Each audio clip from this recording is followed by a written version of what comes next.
Karen Reed was framed. I'm being charged with second-degree murder now? The Commonwealth Did not has no cause his case. death.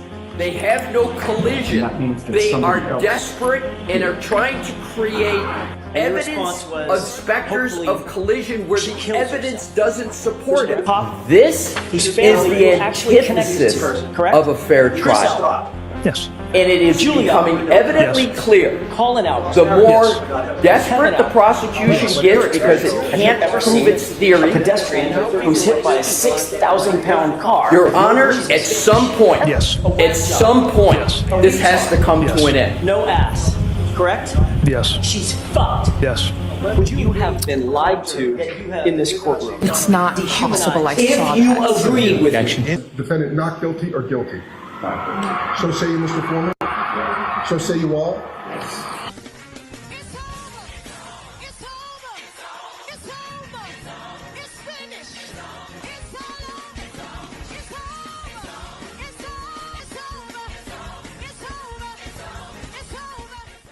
Welcome back. So this will be our part 3 of our Karen Reed Fallout Trilogy series. I made the original 5-hour-long Karen Reed video, and that's a lot for people to handle, so I've been breaking it up into chunks that have been a little more manageable, and it seems like people like that more. In our first part, we went over the McAlberts interview, and anyone who asks why I call them the McAlberts, most people do because it's the McCabe's and the Alberts. They're so intertwined, they're always in each other's business, and you can't really separate them. So in the first part, we watched the disastrous interview of the McAlberts. I immediately thought something had happened to one of her children or one of my children, because why else is she in my bedroom at 6:30 in the morning right now? And what did she tell you? She said, John's out front. I think John's dead out front. I said, what the are you talking about, Jen? And I'm like, who? I didn't know. You still didn't piece it I together. didn't understand what she was talking about, because why would John be out front of my house? I don't know, maybe because 3 or 4 people in your house invited him over multiple times and asked to make sure, are you coming over? Where are you? Why wouldn't he be at your house? In the second part, we watched the cringy, embarrassing interview of Michael Proctor. When we first got into her phone, the number one thing I wanted to review was no nudes so far, location data, text messages. What did you write after you talked about going through the, quote, retarded client's phone? No nudes so far. No nudes so far. And you said that to your bosses. Yes, sir. And now, tying it all together, we will be watching the reactions and statements from the jurors after the trial. What did they see? What stood out to them? And why did they come to the decisions they came to? And if you're new here, welcome to the world of long-form rant content where there is no structure or goal. It's just me reacting to whatever I want to react to, and the video is finished when it is finished. I talk a lot on this, so if you think this is a channel where the video is going to play all the way through, this is not the video for you. Check the description for all the reference channels in this video. And with all that said,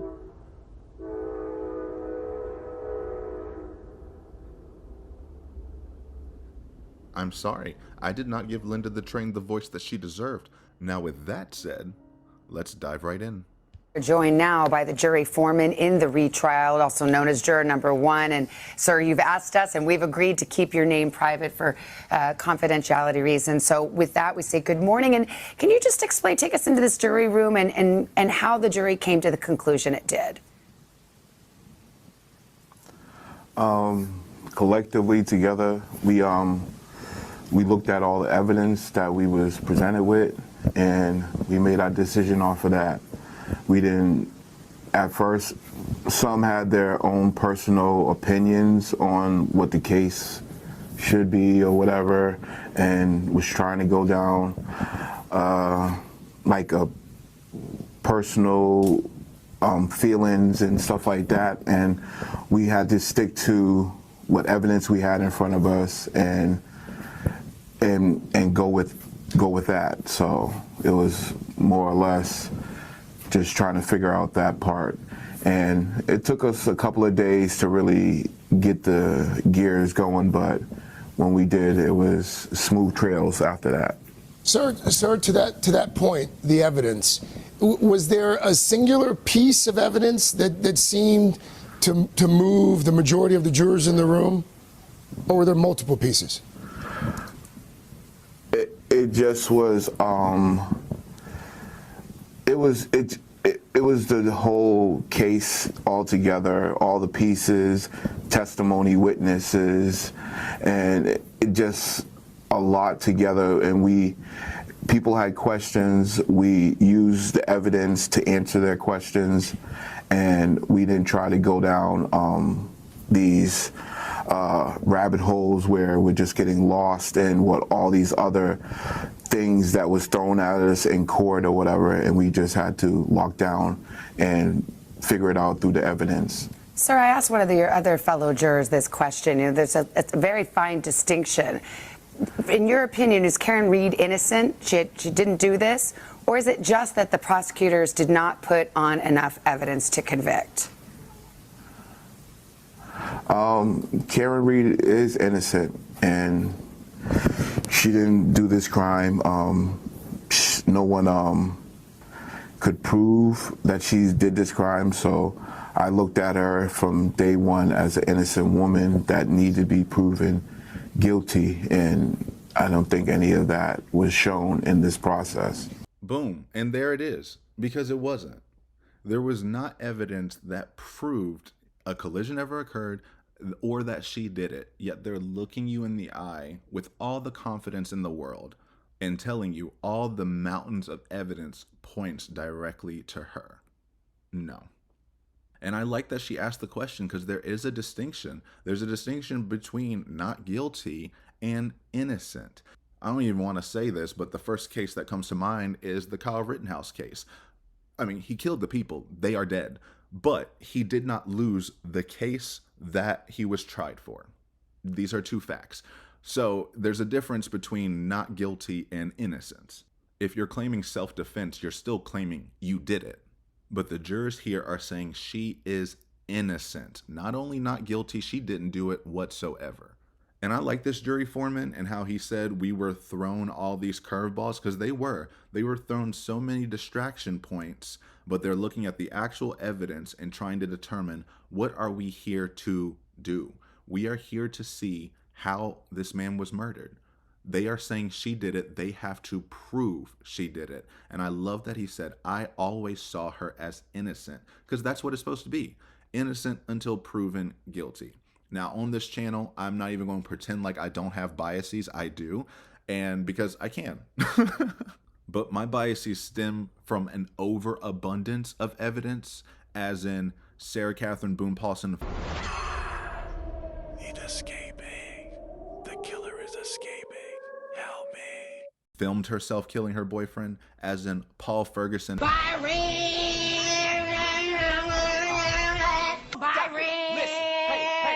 Hey, stop! Be quiet, listen! What is that? That's the baby mama from hell. And Shonda Vander Ark filmed themselves killing Timothy. And that's when I make those big, bold assertions, because I'm just an anonymous voice on YouTube talking into a laptop. However, when you are in court, when you are a juror, it is your job to see the defendant as innocent until proven guilty. The prosecution has that high standard of, we are not going to take away someone's freedom without certainty, beyond a reasonable doubt. And in Massachusetts, adding the language of to a moral certainty, which is very, very strong language. It's almost saying 100% or nothing, which is not what reasonable doubt means. And that's the difference between doubt and reasonable doubt. It can be as simple as, like, she's saying I wore pink that day, and you're saying I doubt that. I think she wore black. However, the evidence shows all of her outfits are pink or red or orange or whatever, and none of them are black. So even though you have those doubts, it is not a reasonable doubt based off of the evidence that was presented to you. If you found that she had all black wardrobe and one pink outfit, then it is reasonable to doubt that she wore pink on that day. What am I saying? This is the most random example ever, but I think it makes sense.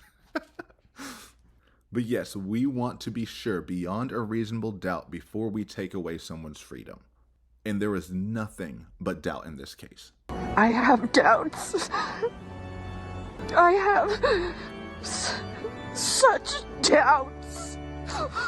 Sir, to that point, if she didn't do it, who did? That's not my job. And So, I mean, something did happen to Mr. O'Keefe, and it's foul play or whatever you want to say, but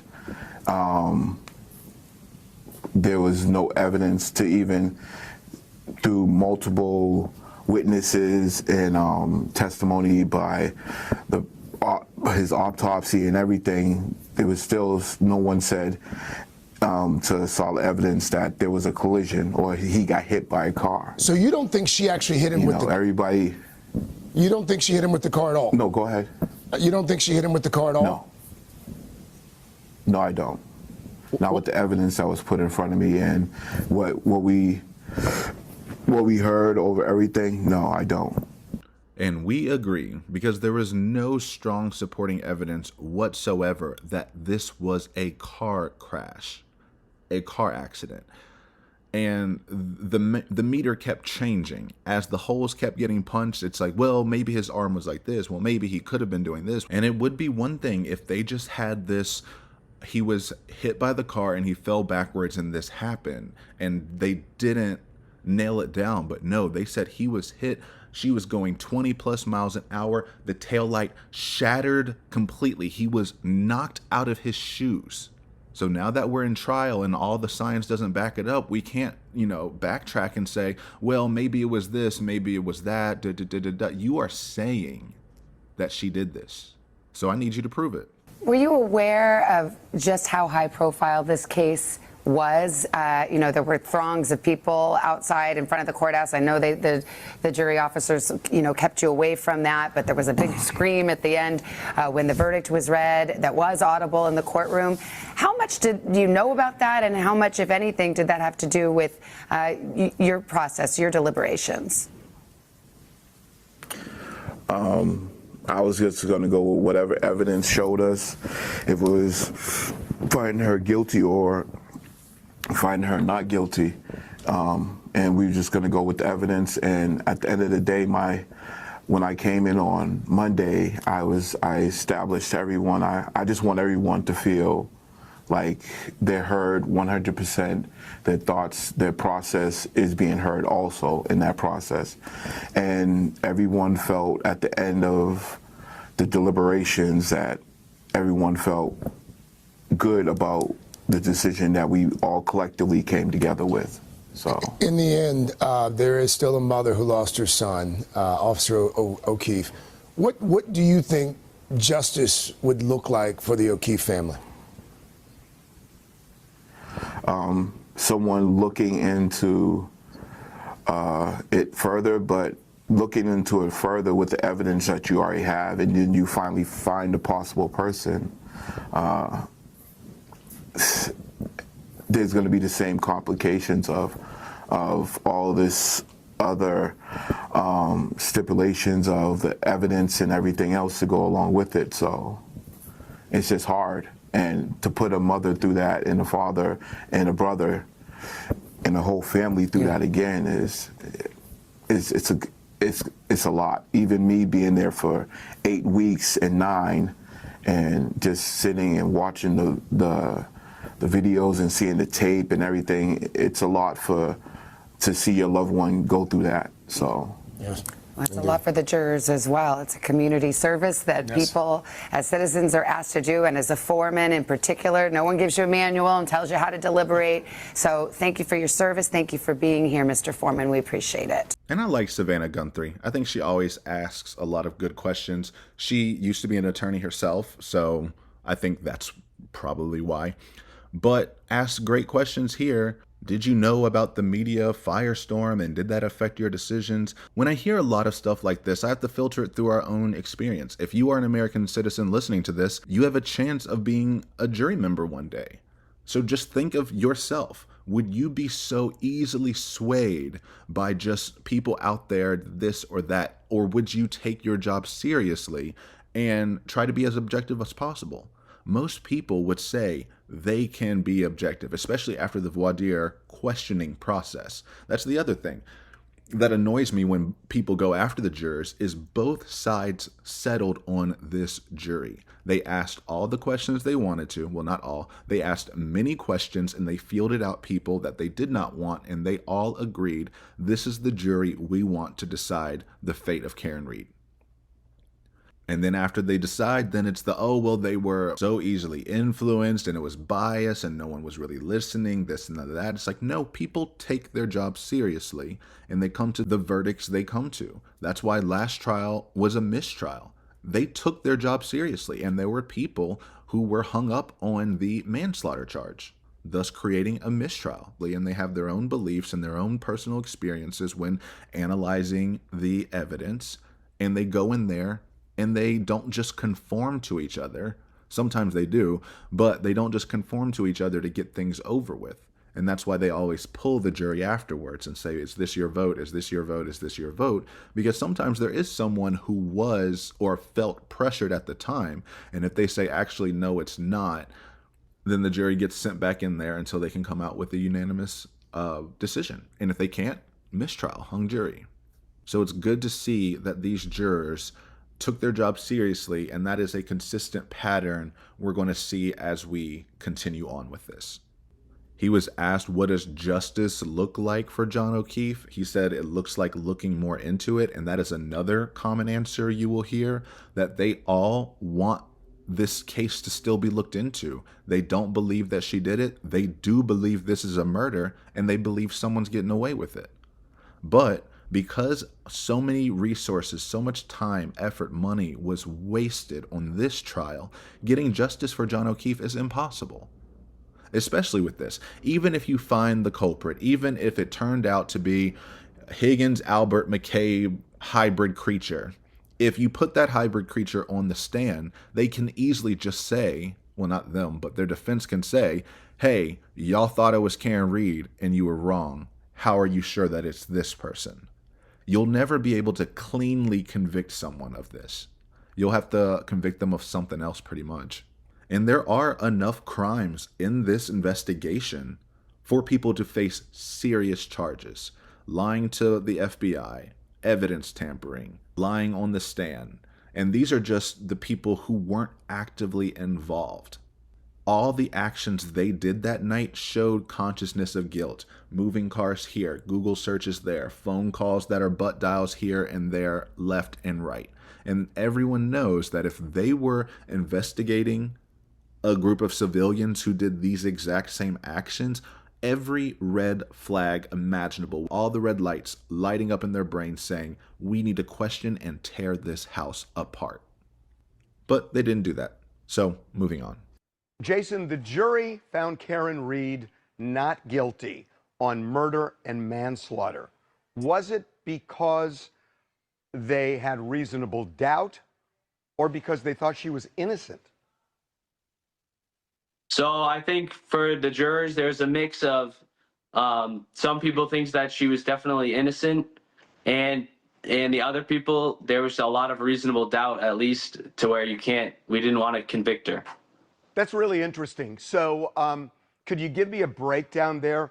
Roughly what percentage of the jury felt she was innocent? I mean, I can only speak for myself. I think that she was innocent. It's hard to tell exactly what people think deep down. There was a lot of things thrown at us, evidence. So it's hard to tell what truly. So you say in your head she was innocent. Does that mean you think she was framed by people inside that house? It doesn't necessarily mean that. I don't know what happened. I don't know what happened to John. Really, I was only presented a limited scope of what happened at the night, and I could only base my opinion off of the evidence that was shown in the courtroom. So I don't really know if there was a cover-up or not. I know that's the big conspiracy around it, but I don't really know. All I know is that they there was a lot of holes in the investigation. Whether they were deliberate holes or not deliberate holes, it's kind of hard from me sitting back to know that, you know, what actually happened. But here's the thing. Even that framing is outrageous. You go through a full 8-week trial and you can't even say definitively whether the conspiracy is a hoax or not. You are in the air. That's normally not really how that goes. And that's another consistent thing you hear of no one wants to blame other people, but they're not exonerating them either. I'm not saying that they had purposeful holes in there, but their holes were there. I'm not saying that they were purposefully being shady, but these actions are shady. Car. This is a solo. Okay? But that speaks volumes to me. The prosecution tried Karen Read second-degree intentional murder.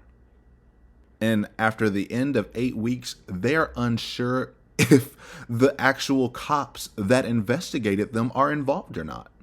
When the prosecution and their witnesses look just as guilty as the alleged defendant, actually they look way more, but when both sides can be subjectively seen as being guilty, then why are we here? We know why we're here, so that those other 30 people implicated can just let this all go away.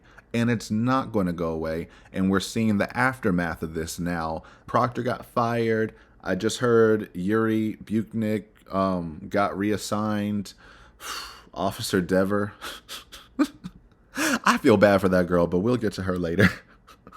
But yeah, the fact that you cannot objectively say this investigation and the witnesses are not corrupt is more than enough for me.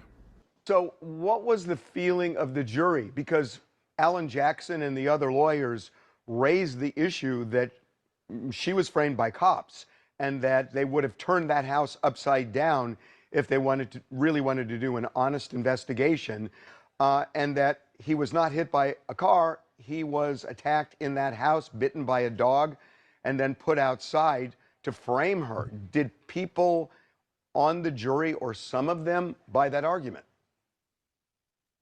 I think some of them bought that argument. It's just hard to tell, though, because whether or not we think that there was malicious intent, we were only presented with the facts that they didn't go into the house. So, you know, there's an example of reasonable doubt. I have doubts. So, like, there's other examples of reasonable doubt. Such doubts. So, even if you want to completely buy into the theory or not, that wasn't what we were tasked with. We were tasked with finding, convicting, or, you know, deciding on this person's fate based on the proof and the evidence that the Commonwealth was able to present. And, you know, there was a lot of holes in the investigation. Yet you went many steps beyond that, because you say, in your view, she was innocent. What compels you to think that? Well, one thing that I think that compels me is we did a lot of review of the tapes, and it seemed to me that the videos that we could see from the car after the alleged incident happened, that when we could see the taillight, it was lit up red where it shouldn't have been red. So that leaves to me a conclusion of, well, how come it's red in this video after the alleged collision happened, and then it's, you know, it doesn't have any red pieces where it should be red. So in other words, you do not believe that SUV made contact with John O'Keefe? I don't believe that the SUV collided with John O'Keefe. And that seems to be the consensus amongst all of them. He said it seemed like some of them did buy into the proposition that Karen Read was being framed, but that is not what they were there to do. And which is correct. And I actually think Mr. Yannetti did a better job nailing this down during the first trial, that you are not here to solve this case. You are here to see whether Karen Read is guilty or not, because the case was never truly about John O'Keefe based off of the way that it was handled. And if you have even one juror believing that that proposition could be correct, then it is not guilty. And from what we hear, multiple jurors, if not believed that, at least agreed that the evidence did not reflect what the prosecution was asserting. And he brought up reasonable doubt a lot, and I think that's what they honed in on as a jury, is coming back to reasonable doubt. And Alan Jackson did a great job. Actually, I misspoke. I think David Yannetti, in his opening of the first trial, nailed down reasonable doubt a little stronger. However, Alan Jackson in the closing arguments, I think, really did an amazing job, especially with the little sticky note postcard slide show thing, of showing the pile of reasonable doubt and really framing it for them of, here are a million reasons why you should doubt everything. And for him, it was the taillight. Exactly. And I think Sergeant Barrios was absolutely key for this, because he, one, not involved with Canton Police Department, but was another police officer there that day who observed the vehicle being taken in, and at that moment it should have been completely shattered according to the prosecution, and he did not see it shattered. He saw it cracked, but like the juror said, you could also see red flashing light. This is the afternoon of January 29th, 2022, correct? Correct. Before the vehicle had been seized formally by Trooper Proctor. Did you observe anything of note about the rear end of that black SUV? Yes, I noted in a report that there was damage to the taillight. By the way, which taillight are we talking about? The right rear taillight. Can you describe for the jurors what you noted in terms of the damage to the right rear taillight? I noted that the report said that there was right rear damage to that taillight. Have you ever described that damage previously? I have. It was damaged. The taillight was damaged, but there was a crack missing, but it was not completely damaged. Do you see what's depicted in this photograph? I do. What does that appear to be, just generally? The right rear taillight. Of what? The Lexus SUV. Is that consistent with the black Lexus SUV that you saw at the Reed residence? That was the black Lexus. That was not the taillight the day I was there. Sergeant Barros, is this the condition of the right rear taillight when you showed up at the Reed household at around 3:15 in the afternoon on January 29th, 2022? Absolutely not. That taillight is completely smashed out. If it was destroyed as it was presented to the jurors, then that should not have been possible. And that's the other thing that really screwed them, is it's not that they just planted evidence by taking some plastic pieces of taillight and scattering through the yard or whatever. They completely shattered it, smashed it out completely.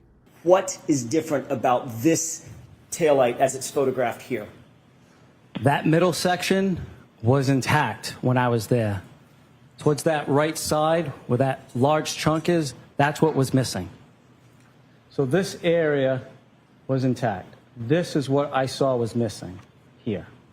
Over the course of how long would you say? How many minutes? Probably 20 minutes or so. You actually wrote a report about this, correct? Correct. Do you see what's depicted in that still image? I do. Does that appear to be a taillight? Yes. Does that appear to be brighter red? Correct. So it does not even match the speed of collision that they were asserting, and it doesn't match the injuries. It never was going to match, because the goal of this investigation time and time again was to come up with an answer, not to find out what the answer is. And that's the furthest thing that they want to look into. And one thing that always sticks out in my mind is Proctor's group text with his buddies, and one of the buddies says something stinks, and he goes, yes, but there will be serious charges brought on the girl. What does that something stinks mean? Meaning what you're saying doesn't add up, but you're telling us, yeah, I agree that things don't add up, but regardless of that, I'm charging her. Right. Honestly. But I assume you guys are out to make it cut and dry since it involves cops. Correct? Yes. Yeah, but there will be some serious charges brought on the girl. Isn't that right? That's right. And the reason you wrote that is because you knew as the text above it says, this has to be cut and dry because it involves cops, right? Objection. I'm going to allow that. Is that the reason you wrote it? No, Your Honor. It shows that he's already determined that Brian Albert did absolutely nothing wrong, and 100% this is on Karen Reed. And if they had honed in on the house, which would have been the natural event to hone in on for any objective investigator, someone was supposed to be at this house and people in this house texted to make sure they were coming over, and I don't go inside the house that he was found dead in front of. There could have been a car crash, even though there's no evidence of it when we initially find his body. But after we find a little few pieces of taillight, we completely divert away from the house and solely focus on this red herring of a car crash. That never happened. And he said they were not presented with evidence of going into the house. Well, I don't think they called Kevin McCabe this trial, but in the first trial when they did call him and they went through the texts and Yannetti read his text that says, tell them, them being the news media, the guy, John O'Keefe, never went inside the house. And Brian Albert said exactly. You then texted your wife, Brian Albert, and Nicole Albert, quote, tell them the guy never went in the house. What? Correct? Yeah, that's part of the same text. What? Yes. Mr. McCabe, who was the guy that you were referring to? Does he have a name? Ruh-roh. Tell them the guy never went in the house. Oh, That's part of the same text. wow. That's part of the same text. Holy shit. What? Who was the guy? What? These are people that are talking about what needs to be told to the police. Correct? Yeah, that's part of the same text. Yes. What? Your group text is tell them the guy never went in the house? Sir, this is your group this is your group text. Do you have a name? That would be John O'Keefe. Fuck, dude, you dirty, dirty motherfucker. Tell them the guy never went in the house. John O'Keefe. You're texting this 2 days after he died on your brother-in-law's lawn. The fuck? Do any of you all give a shit about any? No, you don't. No, you don't. The guy, you mean John O'Keefe, the neighbor that you said that you knew well because your daughter was friends with his niece and yada, yada, yada, all the good stuff. The guy. Have him tell them the guy never went into the house. I mean, it doesn't really sound great in context. We've got this person sending information to other people about what they should or should not understand. And it sounds like there's an agreement being formed about what certain things are or are not, as opposed to independent recollections. It's not exactly ideal. They would And already Brian know to Albert, say that. Was the one to respond, wasn't he? If that's the Let me truth. switch pages here. If it's the truth that he never went in the house and everyone agrees that that's the truth, why the need to tell these people that are your brother-in-law, your sister-in-law, and your wife, tell them that the guy never went into the house? I'm sorry. I just what? You talking about how you should all get your stories straight, correct? No. Oh, let me You smile. would agree with me Yeah, because that it's your funny. stories are all straight. No. You would agree with me that your stories are all straight in terms of. You didn't think this was going to come up? The prosecutor didn't think this was going to come up? How are we here when this is what's in the text that everybody presumably has? What the fuck have we been doing for... And Nicole Albert, quote, 3 weeks. Brian Albert's response was, exactly. Correct? Exactly. Yes, that's his response. All right, we're done here. We're done here. All right. Brian Albert's response was, exactly. Correct? Boom. Yes, that's his response. Dirty. All right. Commonwealth, any redirect? Bunch of dirty shitbags, you motherfuckers. You fucking murdering pieces of shit. Brian Albert's response was, exactly. Oh my Yes, that's his God. response. We're done here. We're done here. Well, that's a strong close. First of all, that. Some code red fuckery is what we've got. We've got some code red fuckery. You know what the fuckeriest fuckery of this is? I don't know this for a fact. This is Emily's speculation. I've not speculated much during this trial at all, but here we fucking go. I have to wonder if this extraction was done by state troopers or by the feds. Who extracted these phones? At what point did this finally become clear that in the midst of everyone being interviewed, someone finally extracted the phones? Because I am now hastened, reticent to believe that it was actually the state troopers and Trooper Proctor that extracted these phones and looked at these text messages. I just have to wonder if this was part of the discovery that came from the feds. I don't know if it is or if it isn't. It's not relevant to the jury if it is or if it isn't.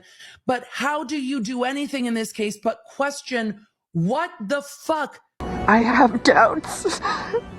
And that was a longer tangent than it probably needed to be, but that was an oh shit moment from the first trial that I think we may have forgotten about.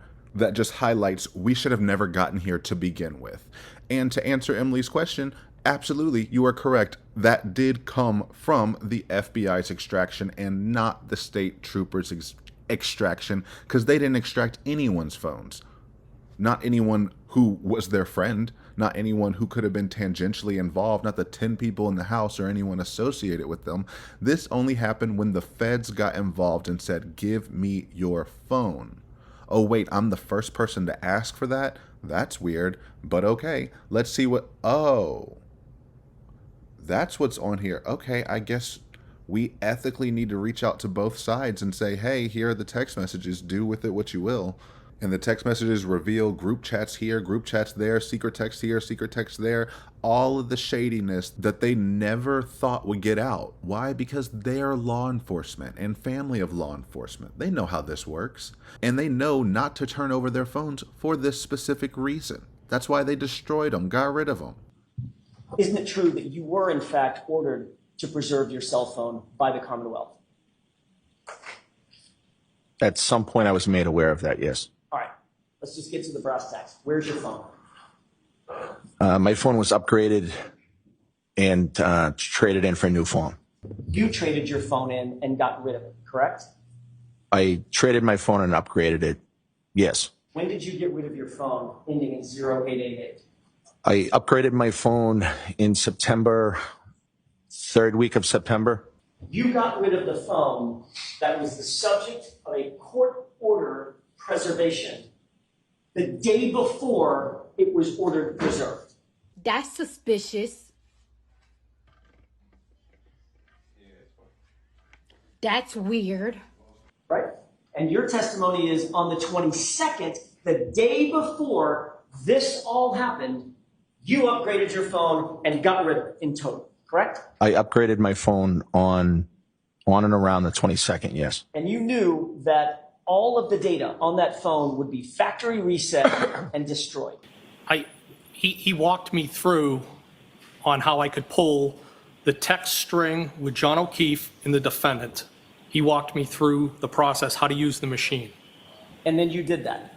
I did do that. That's correct. That's what you turned over to the police. That's correct. And any other information would still be on your phone ending in 5421, correct? Well, that information stayed on my phone. I just took those strings off and provided them to the Mass State Police. Right. So where's your phone? I do not have that phone anymore. You've destroyed that phone, haven't you? No, I threw the phone away. Well, that's destroying the phone, isn't it? I had every right to do that. That's suspicious. I didn't ask you about your rights. And I asked you what you did. Did you pull the SIM card out? Objection. Did you pull the SIM card out of your phone? Your Honor, to the best of my recollection, if I did take the SIM card out, I would have when I threw it away, if I was going to take it out, I would break it or cut it. That's weird. But I did not wipe the phone. I did not take anything else off it. But if I was going to throw the phone away, that's what I would have done. And you want to know what else is funny? You know, as an ATF agent with electronic data experience, when you pull the SIM card out and break it, and then throw the phone away and the SIM card away, you don't need to wipe the phone. Were you served with a copy of a notice on September 30th, 2022, that you not alter or destroy or manipulate anything on your phone? On September 30th. I was served an order, yes, that's correct. And isn't it true, in another hearing, you explained that on September 29th, the day before you claimed you got that notice, you changed phone carriers and changed phone numbers? And I maintained the phone. Until you didn't. When you destroyed it a month later by pulling the SIM card out and throwing it away, correct? Objection. Sustain. Did you pull the SIM card out of your phone, Mr. Higgins? Did you? It's possible that I did. I believe that's how I've testified, yes. You testified It's possible that if I took it out, that it was either cut or broken. It's not just possible. And that would have been after the date the order was already denied. Mr. Higgins, I have one question left. One question. Did you remove the SIM card for that phone, drive onto a military base, throw the SIM card in one dumpster and the phone in a different dumpster? That is not correct. You're aware that Jennifer McCabe deleted texts and calls from her phone before she turned it over to you? Objection. I'll allow that. Were you aware of that? I'm not aware of that. Are you aware that there were texts and calls missing from her phone before having that phone turned over to you? I'm not aware of that. Why? Did you look at the extraction report, the Celebrite extraction report from her phone? I have, yes. And you didn't see the columns marked deleted, deleted, deleted, deleted? Because he didn't want to. Nah. But also, to be fair, this investigation has been so sloppy. Some of this really could just be he didn't really read it. I'm not that area, no. No, I'm sorry, I didn't hear you. Not that area. Not that area, meaning? No. What does that mean? I don't know what you mean by not that area. I went through the Celebrite report, but clearly I didn't review that tab. So as you sit here, you're unaware of whether or not multiple texts and multiple phone calls were deleted from her phone that you have in your possession? Objection. I'll allow it. Yeah, I'm not aware right now, sir. Did you ever seize Nicole Albert's phone? No. Did you ever seize Brian Albert's phone? No. Colin Albert's? No. Chris Albert's? No. Julie Albert's? No. Were you concerned that if you seized any or all of their phones, especially Colin, Julie, and Chris, that there might be some indicators that you knew them on those phones? No, that thought never crossed my mind. But the fact remains, you never sought to seize any of those, did you? No, I don't. And can you imagine what would have been found if those two didn't destroy their phones and those phones were also extracted? Could have blown the case wide open. But that's not what they were looking for. They were not looking for answers. They were looking for answers. If that makes sense. They weren't looking for the correct answer. They were looking for something that could stick. But anyway, back to the main point. This is supposed to be their friend that they're calling the guy just days after he was murdered. And I don't know about you, but even my acquaintances that I barely know, if I found out that something bad happened to them, I'm using their name unless I have absolutely no clue who they are whatsoever before the night in question, which is what it seemed like for most of the people in that house. But a few years later, now everyone was his best friend, and she was the outsider and evil and this and that. Okay, but now we have to move on because we haven't even finished our second juror. What was the initial vote with the jury when you first took your vote? We didn't do an initial straw poll. The judge recommended to us in the courtroom that is not a good way to do it. We broke down, what we did is we broke down each charge and we went from top to bottom and discussed everything thoroughly and, did our best to do right by, the Karen Reed and the Commonwealth. Was there a division initially? Yeah, there was a division. But that's what we're there to deliberate and talk about all the evidence. There was 2 months of us sitting there, them throwing all this information at us absorbing the information, going home, thinking about it, reviewing it in our heads, not, and we get to the deliberations, and now we have an opportunity to discuss. Some people went into the deliberations and they were still unsure after two months, and that makes sense because there was a lot of things going on. There's a lot of information. How much can you weigh one thing or another thing over, Yeah. What about jurors who felt initially she was guilty? Were there any of them? Yeah, there were a few jurors that think that had thought that initially when they went into the deliberations, that was their standpoint, and that's what we were there to do, to talk through all that and bring up every single piece of evidence. Is there an angle of reasonable doubt? I have doubts. To where we're not really sure. Like, are you really sure? Are you 100% or are you 99.9%? If you're that 99%, we can't convict you. I have such doubts. What brought the ones who felt she was guilty over to the not guilty side? Was there anything in particular that seemed to resonate with them? It's hard to tell from my position. You'd have to ask them about it. But in my opinion, I think it was just due to the poor investigation. There's just too many holes. And, it's hard to prove that the collision happened. So if there's reasonable doubts that happened, or that there may have been foul play, if there's room for that, then it's hard to come to a guilty verdict. What happened when the jury initially said they had a verdict and then said, oops, no, we don't, and then 15 minutes later they said, oh, we do? What happened there? So that actually is kind of interesting. So the envelope, it was sealed and it's locked away. It'll never be looked at. But on everything on that initial slip was the same as the slip that was presented. But why did they pull it back?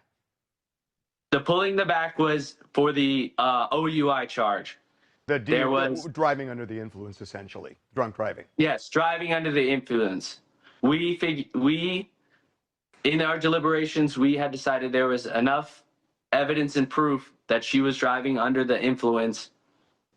And Yeah, because there's nothing else to that thought.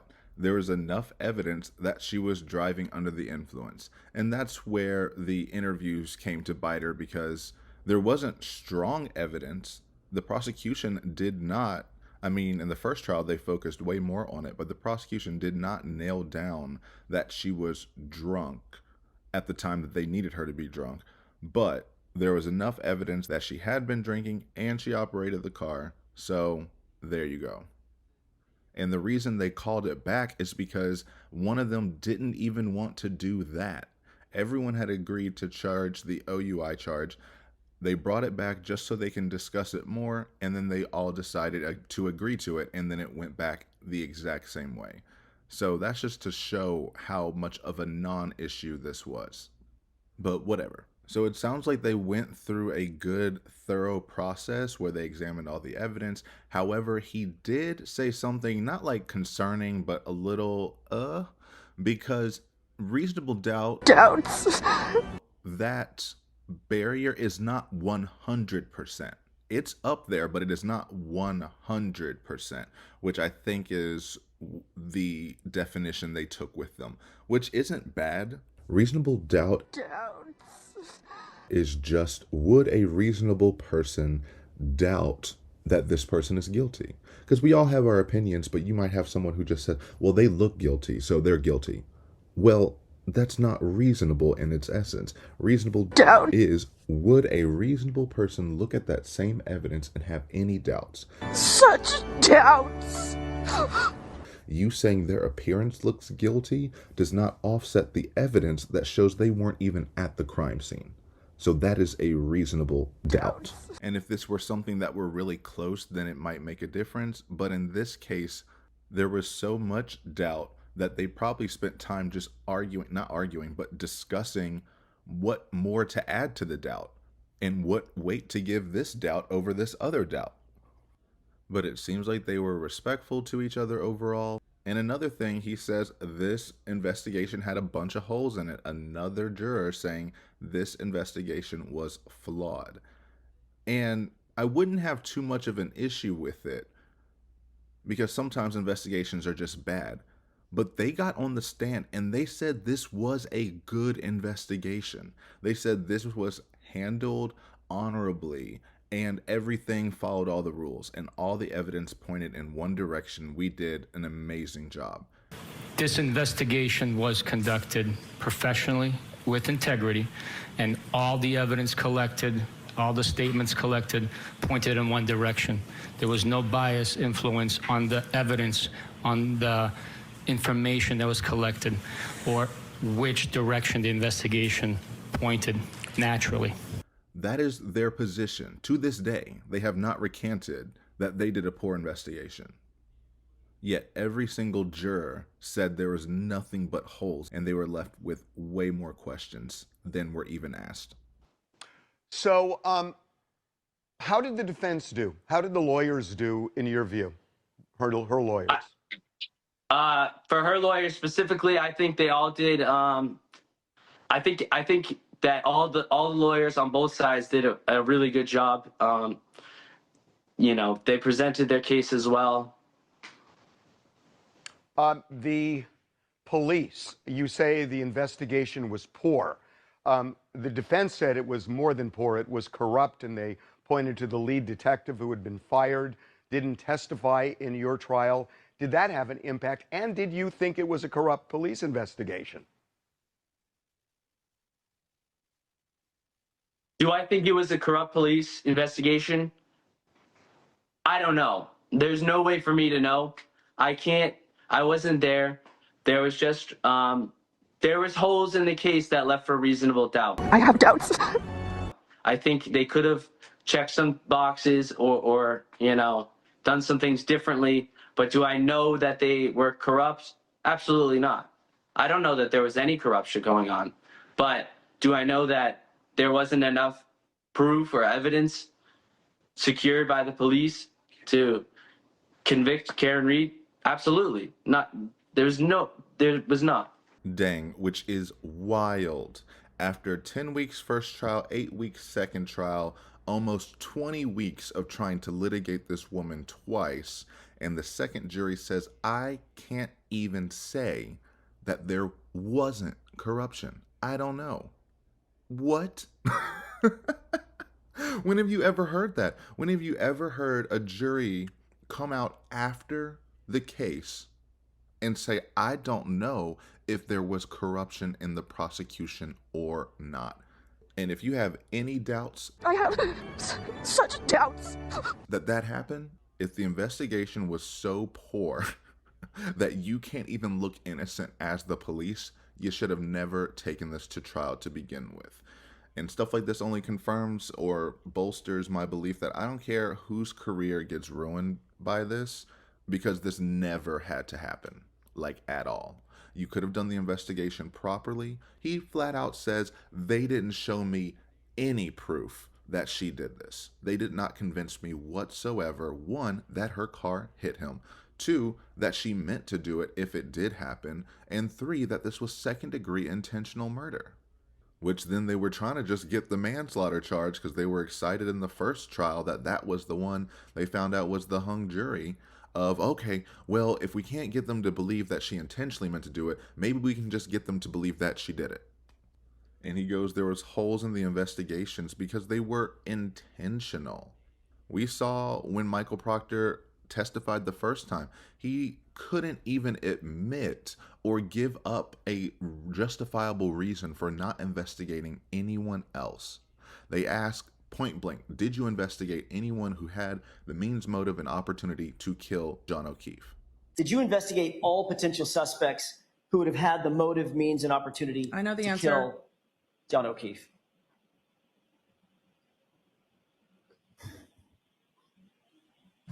Why is there a pause? Yes, and that motive, means, factored in with the physical evidence, pointed directly at Miss Reed. There's no one else had any motive. Mr. O'Keefe never went inside Fairview Road. And you got all that, of course, from the Alberts and the McCabe's, right?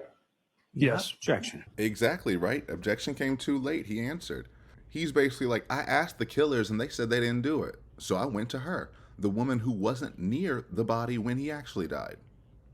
Which is the other wild thing. Let's just talk about proxemics and investigation.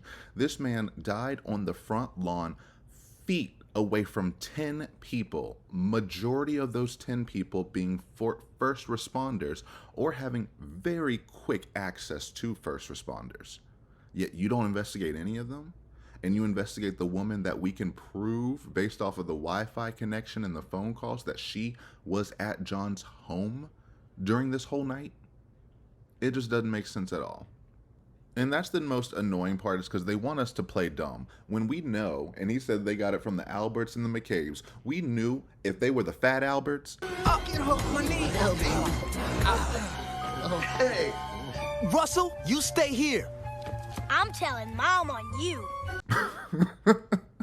They would have tore that house apart. If they were a black or family of color or minority status of any kind, they would have tore that house top to bottom. But as we see constantly, that the McAlberts get endless special treatment, and not just by the police, but everyone in general. Even the snowplow driver, who was the neutral party in all this, who said that he didn't see the body on the lawn when he went up and down the road multiple times. He did see a car in the front lawn his last drive by, and he notices, and he knew it because that was against the rules. And he says that normally he's supposed to call people, and then they try to get in contact with them, or the police will go over and knock on the door and say, hi, can you move your car because it shouldn't be out there. But he said he didn't follow protocol because he knew the Alberts and gave them the benefit of the doubt.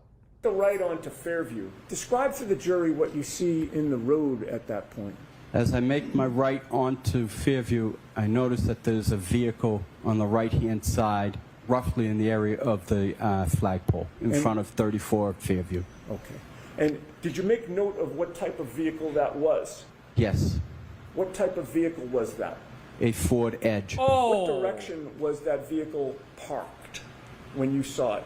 It was parked nose going up Fairview. How close to the area of the flagpole was that Ford Edge parked at 3:30 in the morning? I can't give you an exact measurement, but looking at the front door, it was about 3 feet to the left of the front door.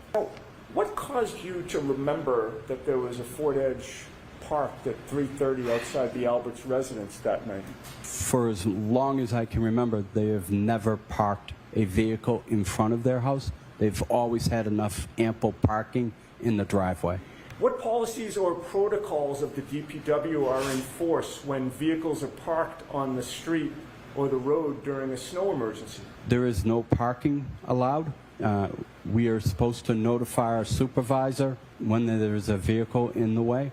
At that point, the supervisor will make attempt to call the resident or have the police show up at the resident.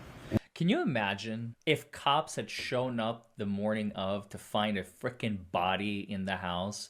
Hey, can you move the vehicle? Is that a body? Yeah, you all are under arrest. Get the car removed, the car gets towed. Sir, did you follow protocol that night? I did not. Why not? Knowing the Albert family, knowing that there was a first responder, I gave them respect and opted not to follow procedures. Which is what everyone has done in this trial. And that's why this was the worst investigation I've ever seen. It was like no investigation. This is back to like the 50s era when all you needed was a wing and a prayer and a judge that believed you. And they had all of it. They had the judge who was basically another prosecutor in this case, which is ironic because she herself was a former defense attorney. I don't know. I don't know what her stakes are in all of this, but she ruined her career as well with her handling of it, just because of her biased behavior that was so obvious and so slanted that you can't even pretend to call it something else. She allowed and encouraged all these holes to be presented to the jury, including literally the holes that the criminalist and the prosecution made, but she allowed them to show it. You see other holes on the back of Mr. O'Keefe's sweatshirt? It appears I see one hole. Let me get a little closer so you can get a better look. I'll direct you to here, here, here, here, here. Do you see more than one hole on the back of Mr. O'Keefe's sweatshirt? Yes. When in He asked fact, if they could. the Commonwealth well knows That from they're its own witness today. documents, from its own criminal list, that those holes in the back were caused by their criminalist as part of their examination. What could be more egregious?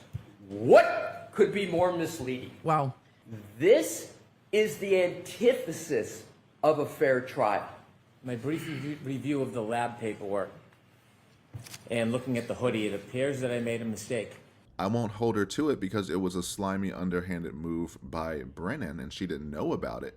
Mr. Brennan did not show Mr. Jackson the back of the hoodie sweatshirt. Didn't. I noticed that it was over here at the witness stand this morning, so I assumed everyone was aware that something was going to happen with it. Is that not the case, Mr. Jackson? That is not the case, Your Honor. Okay. But it's just to say that everyone against Karen Reed on the prosecution side, witnesses, lawyers, officers, judges, had a one-sided slant and did not view all suspects equally in this case. Trooper Proctor, would you agree that from the very beginning of your investigation, you treated Karen Reed very differently than you treated the Alberts and the McCabe's in this case? Absolutely. I'll allow it. Was she treated differently? Absolutely not. Like I've said before, we followed the facts in the. You absolutely treated them differently. They offered you gifts, the Alberts. They offered you gifts, and you asked for gifts for your wife. Then before you ever interviewed Julie, your sister informed you that Julie actually wanted to get you a gift for your participation on this case, correct? Oh, what? Yes. Courtney Proctor. I just saw Julie, and she said when this is all over, she wants to get you a thank you gift. Thank you for what? Thank you for not implicating our family. Thank you for making sure there was no blowback on us, members of law enforcement. Thank you for making sure that it was Karen Reed, no matter what. That's what that sounds like. You said you never asked for a gift, correct? Correct. What's your next text? Get Elizabeth one. Get Elizabeth one what? A Referring to a gift. gift for my wife who had been home with my children for the last 10 nights. Fucking, I'm sorry. I'm so sorry. Sorry. Because I try for these to be more informative and I try to control my potty mouth. But get the F out of here, man. Get out of here with that. Whereas with Karen Reed, you're calling her a C word. There's definitely a difference in treatment here. Evidence, an open mind. Did you consider her to be, for want of a better phrase, Liar. an outsider? Yeah. No, not at all. Not somebody from Canton.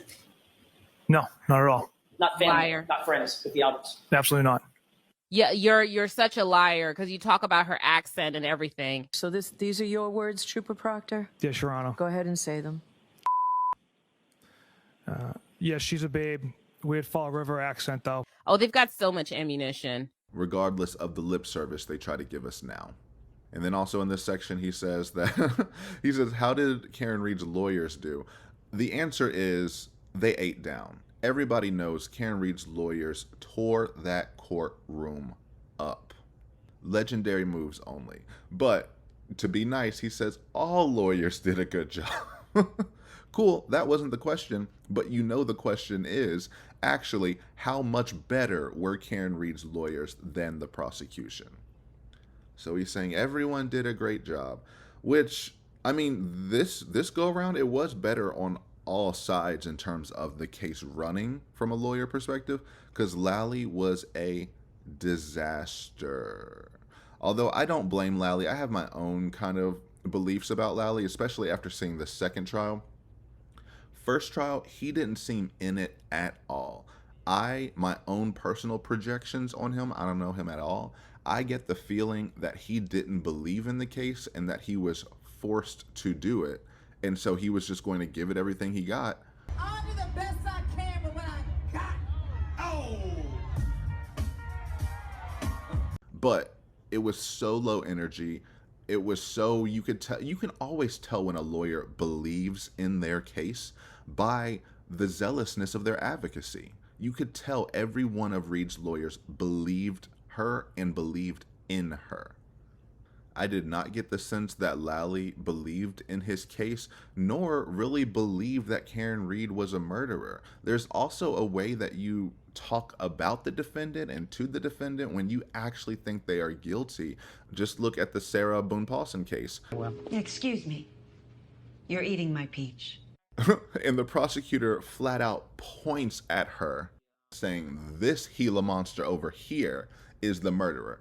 But ladies and gentlemen, I submit to you that the truth does not change. The facts do not change. The videos do not change.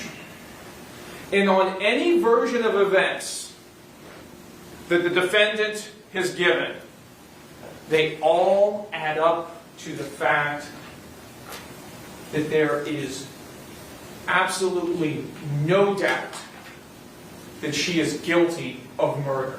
I have no doubts. Meanwhile, Adam Lally is over here, basically seems like he's reading a script that he was told to memorize. That second time that I do get to address you, what I'll be asking you to do, based on the evidence, and again, as the board has instructed you, you are the sole arbiters of the facts of this case. You are the ones who find what the facts, and I reiterate that, facts, and what the evidence demonstrates in this. Thank you very much for your time. Absolutely no feeling behind it. Mr. Cacciatore, you can feel he thinks she is guilty. Mr. Lally, he's just there for the check. And then in this prosecution, they're all trying to duck and dodge and defend the witnesses and prosecution rather than actually framing Karen Reed as a murderer. I mean, they're trying to frame her, but showing that you think she's a murderer as well. But in essence, that's why I think they hired Brennan, because they needed someone to at least fake belief in the case. And he's a defense attorney. Defense attorneys take on cases and clients they don't believe in all the time with zealous advocacy. So Brennan was the perfect choice. Prosecutors have a moral and ethical obligation that you could tell, or I felt like he was fighting against while trying to try this case. Brennan didn't have any of those issues. So he was like, oh, we're in the dirt now? How deep do you want me to dig this hole? And they said, we want you to bury her in all of this legalese and all of this, and all of this, that. He said, okay, I finally finished digging the hole. The tombstone's going to be here tomorrow. The tombstone arrives. It says, here lies the career of Hank Brennan. He said, was this a typo? They said, hell no, you got to go. But he left with a heavy bag of coin, which we will get to later. I have to move on. What am I doing? Fair to say that your view was that her SUV did not make contact with O'Keefe, therefore she did not kill him, but you don't know how he died. I would say that's fair to say. I don't know how John O'Keefe died, and I do not believe that there was a collision between the SUV and John O'Keefe. Jason, really appreciate the time. I do want to ask one other thing. Did all of the hoopla around the case, the people outside, did it give you comfort in reaching a verdict like this, that you saw there was a community behind your point of view, or was it irrelevant? Honestly, that made the pressure a lot harder, and it did not give me comfort. It made it a lot harder to block out everything and come to a decision. Why did it make it harder? It made it harder because all of the eyes are on us. We were told we're the most important people in the courtroom, and You know, they keep us away from the crowds of people in the front of the courthouse, but we do see them. And I don't think that having all those people swayed me to go either way. We were only tasked with looking at the evidence. We were 12 jurors. We had to back up how we felt in this, for our decision. And we couldn't let any outside factors, her punishment, we couldn't factor any of that. We had to look at the evidence that was presented to us, absorb it, really understand it, and see if there's any reasonable doubt. I have doubts. And there was. Jason, thank you so much for spending some time and breaking this down. Appreciate it. All right, and that was juror number 2. Well, actually, juror number 4, but our second juror. The next juror we're going to move on to, I like because she actually went in thinking that she was guilty going into the discussions, and then after looking at the evidence, talking it through, that's when she changed her mind. So I like that we have a range of perspectives with this one. But yeah, basically he just asked, again, what they keep asking everyone, did the fanfare of it affect your decision? Did that make you feel better, or did that make it worse? And so far it seems like no one enjoys the publicity of it because it just puts so much pressure on them, and it looks like they didn't feel comforted or happy just because they got it, quote, right in the eyes of the crowds outside. I wish people didn't always assume that jurors are so weak, basically, that they have no other ability than to be swayed and manipulated by everything. You will 100% have a higher chance of swaying the jury in the courtroom than outside of it. So regardless of what's happening outside of it, you are supposed to tell them a clear narrative they can latch onto, so when they get to the deliberation rooms and they're only allowed to see the evidence, there's obviously going to be someone in there that says, we can't acknowledge any of this, any of that. And that's what the foreman said, that it looked like they were starting to go down, I guess, rabbit holes, or they were thrown a lot of things to unpack and a lot of distractions. And this jury seemingly put those distractions aside and focused on the evidence, which is the last thing the prosecution actually wanted you to do, despite them telling you to do so. They wanted you to listen to the narrative, look at the evidence from a distance, and then trust them, the cops got it right, and vote their way. Nah. All right, moving on. Ben, good evening. Unlike the first 2 jurors that we've heard from who rendered their verdict of not guilty for Karen Read, this one, juror number 12, says during those 20 hours of deliberations, she changed her mind. I felt like if they didn't pick me, they'd be fools, because I didn't know anything about this case. Personal trainer Janet Jimenez says before this second trial of Karen Read, one of her clients had mentioned the case, but she says other than that, she'd never heard of it. When she was picked to be juror number 12, she suddenly had a front row seat. I couldn't help but see her because I was right. I mean, I think I had the best view in the house. She was right there. The defense was right there. Did you form any impressions of her? No. Like I said, I knew nothing about her. Jimenez says she filled a notebook and a half as she listened to witnesses and studied evidence over 8 weeks. She says when it came time for deliberations, she was open to listening to what the other 11 jurors had to say. I was hoping that my fellow jurors could help me to go through all of this. So I went in with a very open mind, but definitely leaning toward that she was guilty. Jimenez says what changed her mind is when she went looking for something in the more than 200 pieces of evidence. She won't say what that something was, but says she didn't find it. And it was one big part that led me closer to, there's a lot of doubt here. I have doubts. Such doubts.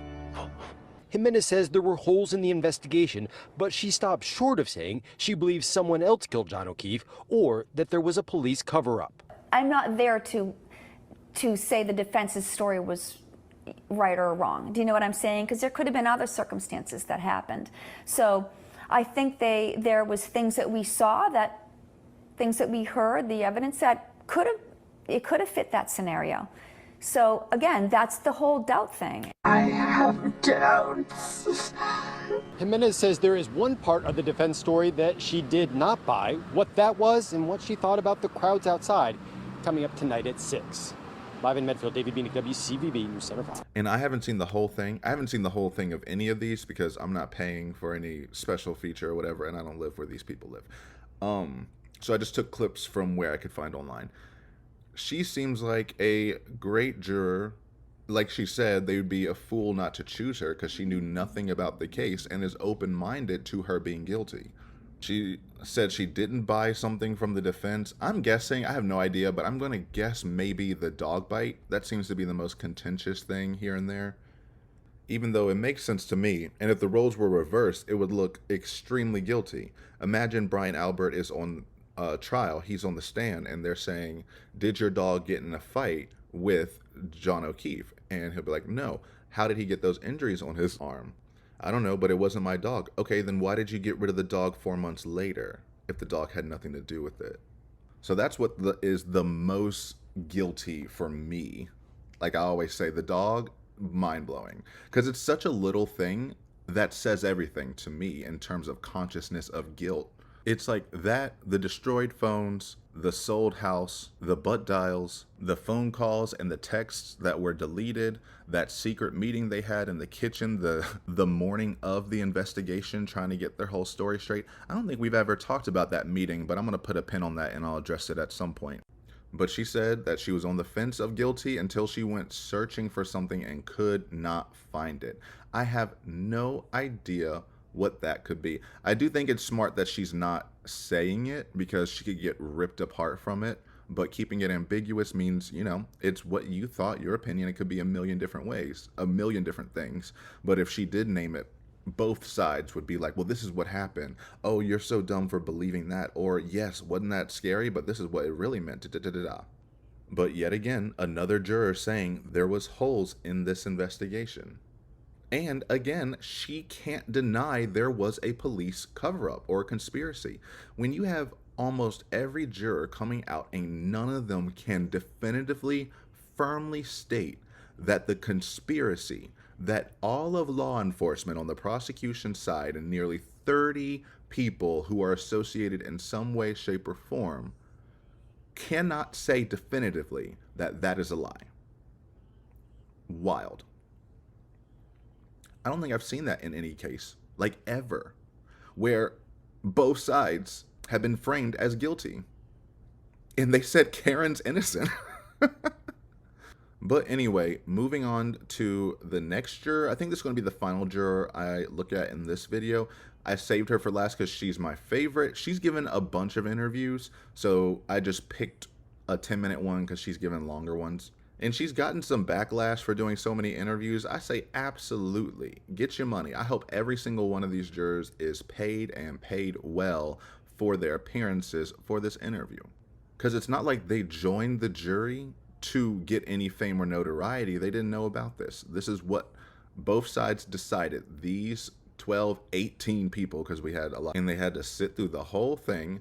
And now all of their privacy has been invaded. Might as well make some money off of it if you can. I personally never see an issue with that unless it's exploiting a difficult case in a disgusting way. Like, I think making money off of any cases involving kids is absolutely unacceptable. Or cases like the George Zimmerman trial, where one of those jurors tried to get a book deal until people on Twitter had to shut that down. I'm like, what's the book going to be called? How to Get Away with Murder? What do you, as a juror in that trial, have to say that's of any worth or note? But for this case that happened twice, everyone wants to know everything. And I think the first trial, we just had one, maybe two jurors come forward. And I understand it because, and one of the jurors said they felt like they failed because they couldn't come to a decision, mainly because the verdict form was extremely confusing. And I blame Judge Beverly 100% for that. I don't care if it is the Massachusetts standard or not. You understand the complexity of this case, how many variables they are. 10 weeks, how much these lawyers have put in and how much you put in front of them, and then you give them the most confusing verdict form ever. That was so annoying to me. 12 of you inside that jury room agree that Karen Reed was not guilty of murder. Count one in that indictment. Correct. Did you vote? How was the process that all 12 agreed that she was not guilty of murder, count one? So we all raised our hands in terms of a vote, and we voted on that first count that we all agreed not guilty. Unfortunately, at that time, we did not fill out any of the paperwork there, nor sign it. So we were under the understanding that each charge could not be treated separately. And so we continued to deliberate, despite the fact that we had agreed on 2 of the counts as not guilty. And the second count was count 3. I guess the foreperson is asking for a vote, and everyone raised their hands? And everybody agreed not guilty for those 2 charges. That's correct. Which is crucial because it would have prevented the prosecution from retrying her on the first and third counts.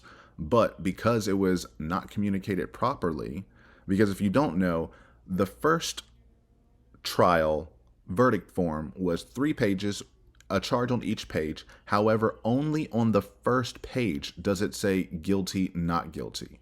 It doesn't say it on the other 2 pages with the other charges. So they believed, and it's easy for anyone to fall into this trap, that it was all or nothing. They had to be unanimous, as in she is guilty on all 3 charges or not guilty on all 3 charges. They found her not guilty of the first second-degree murder charge and the third, leaving the scene of an accident, or like knowingly leaving the scene of an accident.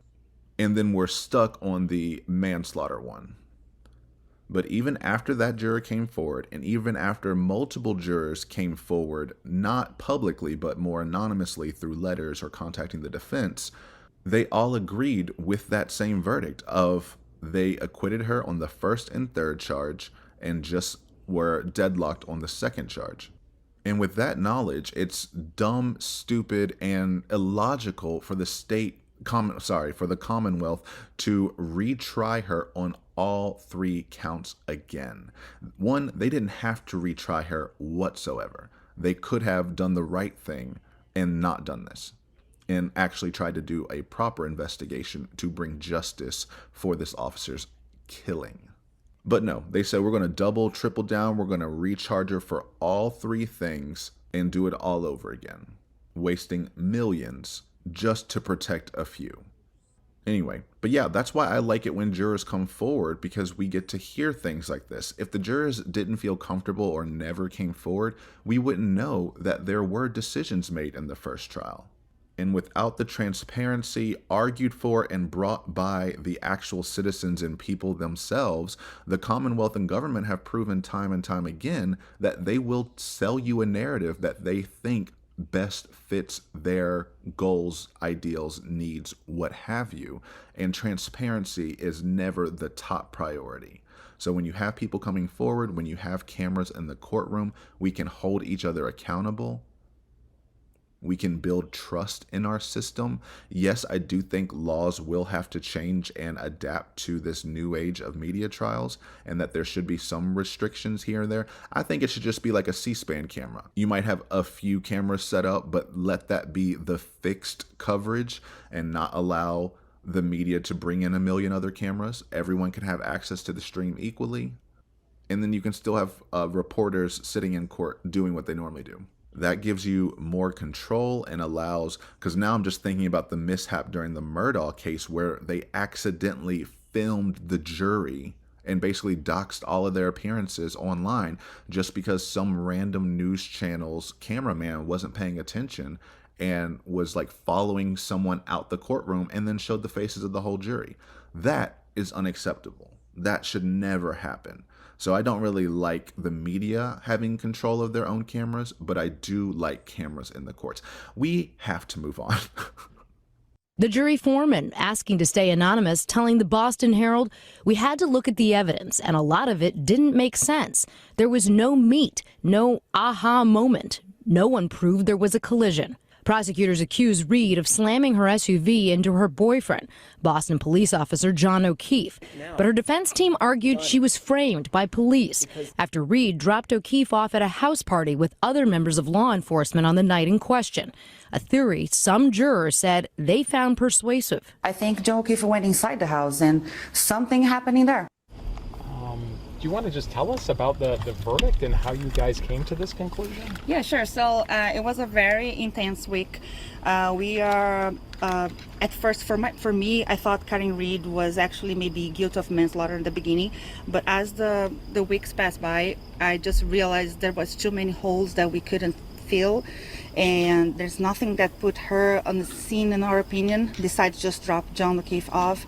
And the taillight, the injuries on his arm didn't make much sense that come from the taillight for us.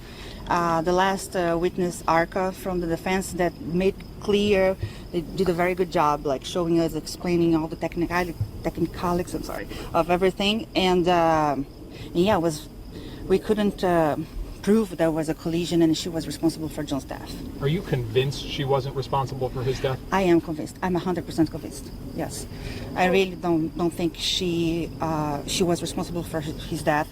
I think she dropped him off. If she back up fast enough to maybe touch him, maybe, but that was not the reason why he fell his back in a way that the way the cut was, the injury was, and the fracture was. I don't think that was from the car, because otherwise we would see much more injuries over his body. And there we go, straight out the gate.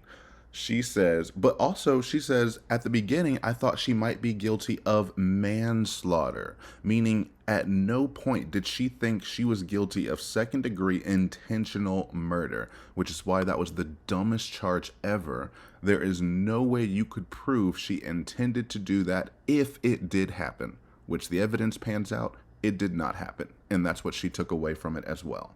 And I touched on it, but it was a highlight for them, which is absolutely correct, of they couldn't even place her at the scene. She had left the scene before he actually died. This is agreed on by everyone. The Commonwealth is saying that she hit him and left him there to die, but at no point is she at the scene of the crime when he dies. You know who is at the scene of the crime? The literal scene, setting, location where the death occurred? Everyone in the house. They are placed cemented right next to the body, and no one looks at them twice. But the woman who was blowing up his phone from his home is the only suspect you're looking at. And I get it. Yeah, you're thinking about this super mastermind of they just killed someone, so she was just calling to try to, create a diversion or whatever. It's like, one, she would have to be an amazing actress to go through the emotional arc that she went through during those phone calls and texts, from angry, pissed off to pure terror and fear, versus a house full of people who barely considered him an acquaintance and called him the guy, where he had at least two of his ops in there, Colin Albert and Brian Higgins, and they were surrounded by their friends and felt bolstered and big and all this and all that. And that's why they really needed to sell the crash, because there's no other explanation besides that. If she didn't crash there and he went going towards the house and ended up dead in the front lawn with a bunch of injuries, either someone mugged him right then and there, or someone in the house attacked him. I don't know. But if this mysterious crash did occur, then you can just say, well, obviously no one was at the scene because she hid and ran away. And of course, because all the police officers and first responders in the house are trained, but also not at the same time. They notice details, but can't notice a body on their own front lawn. I just don't believe that whatsoever. At no point, because when all of those people leave, and yes, there's people who live in the house who didn't leave, but of the ones who left, normally, maybe this is just my family, but I don't know. Normally when guests are leaving, as they're filing out, people will at least go to the door to see them off, or to make sure they're in their car, or to see them drive away. Sometimes conversations are still going as they're walking away, stuff like that. But for their story to be plausible, everyone had to be as silent as a mouse, eyes directly forward in front of them, not looking in their periphery whatsoever. Got in their cars. I guess they backed up. They didn't have their headlights on because somehow that still missed the body, and went home. And then she says that the ARCA experts came in and debunked most of this, which is absolutely true, because ARCA actually did real experiments. The Commonwealth paid Aperture, I think it was like $330,000, around that, in order to buy a Lexus and come up with these horrible tests that aren't fundamentally or pedagogically sound whatsoever. Literally, he just painted the tail light, like just covered it in paint, and then stuck his arm out and then leaned into the test and said, see, it's possible that a car moving back at 5 miles an hour or 2 or 5 miles an hour, whichever one it was, can hit someone's arm if it's standing up perfectly and not moving. I'm like, that's the biggest waste of money I've ever seen in my life. Meanwhile, ARCA's over here building cannons and shooting glass out of it to see if it's even possible for a crash to leave those little glass bits from an alleged glass from the bar, even though the glass that was found does not match the glasses from the bars, whatever.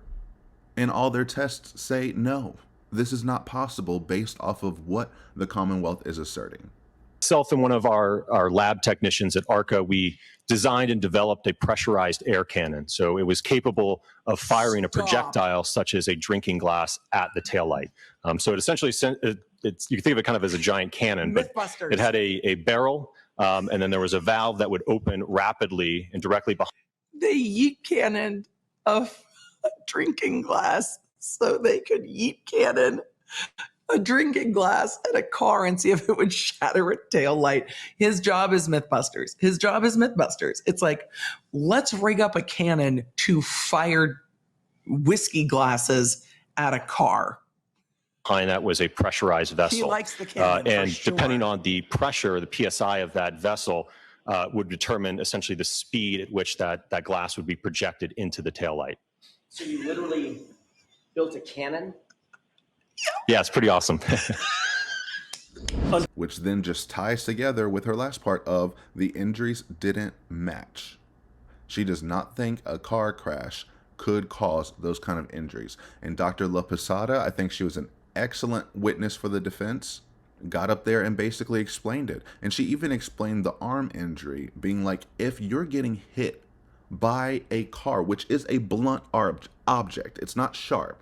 So if you are getting hit by a blunt object and you are shattering it and then getting cut from those shards, allegedly, it's going to bruise your arm first. It has to bruise your arm before it could break the skin. So there should be bruises everywhere. There should be cuts everywhere if that happened the way they're saying it happened. Because it's not just that the glass or plastic shards ripped into him and, caused those scrapes, but that blunt impact has to be first.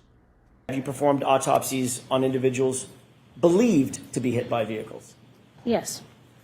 Have you engaged in differential diagnosis and inferential I can't believe lack of foundation is what we're talking about here. We've thoroughly covered foundation. About whether or not. In fact, yesterday, the court fucking complained about how much background and training and experience we went through. We have thoroughly covered this. This is not a foundation issue. That you see on a decedent are consistent or inconsistent with a motor vehicle pedestrian incident. Yes, that's part of what we figure out as a forensic pathologist. Did you do that in this case? Yes, I sustained. As to approach, I have no idea what the issue is.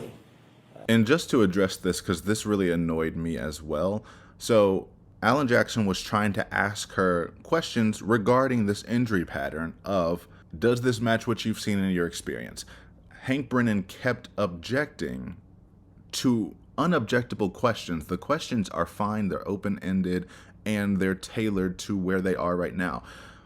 And so they kept getting called up for a lack of foundation, as Emily just mentioned. An objection lack of foundation means you haven't set up the foundation or the basis to why you can answer this question. And they already established foundation so many times. Foundation is, this is your profession, right? You've done this for how many years, right? You've seen autopsies before, right? You've seen autopsies including vehicle collisions, right? Okay, great. We have laid the foundation that you have the knowledge base in order to answer this question.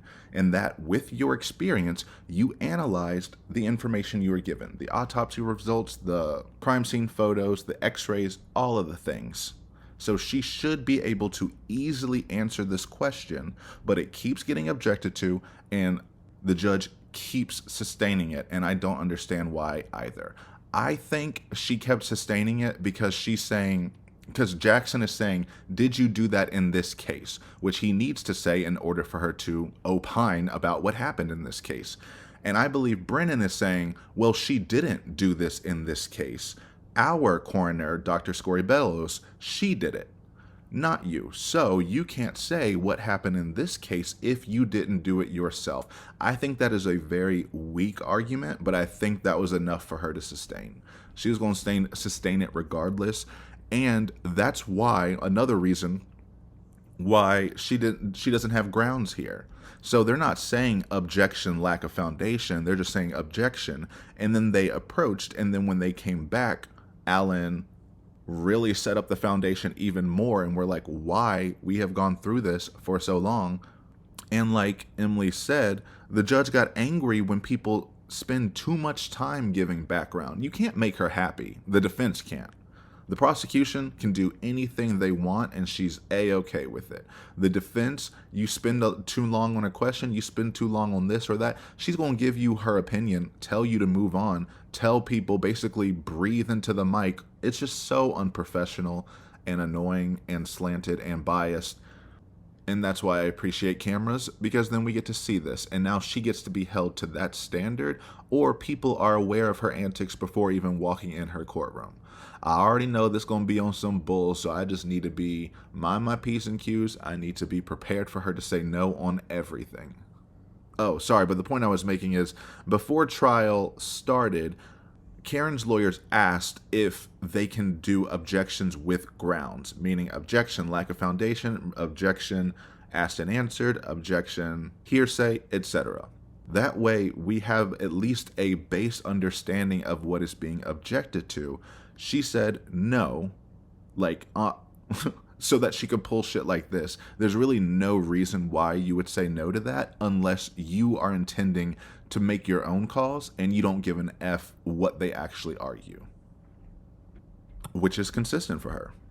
Emily, what is she doing? I don't know. If a pedestrian is hit by a motor vehicle at speed, not 1-2 miles an hour, let's say 20 plus miles an hour. Yes, one of the things you see is a pedestrian is, standing upright and is impacted by this blunt object of a automobile or a van or a SUV. And what you see first most is the tissue is crushed where the projections of the vehicle impact the tissue.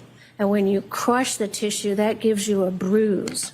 So that's the first part of the pattern of impact. It crushes the tissue, it gives you a bruise because it breaks the blood vessels underneath the skin. And then depending on how much more force is applied, the skin can break. Right. So I'm going to strike that. Next question, Mr. Jackson. Why? In addition to bruising, what else might you expect to find in an individual who's been struck by a vehicle at speed? So let's come over to second. Those objections are so dumb.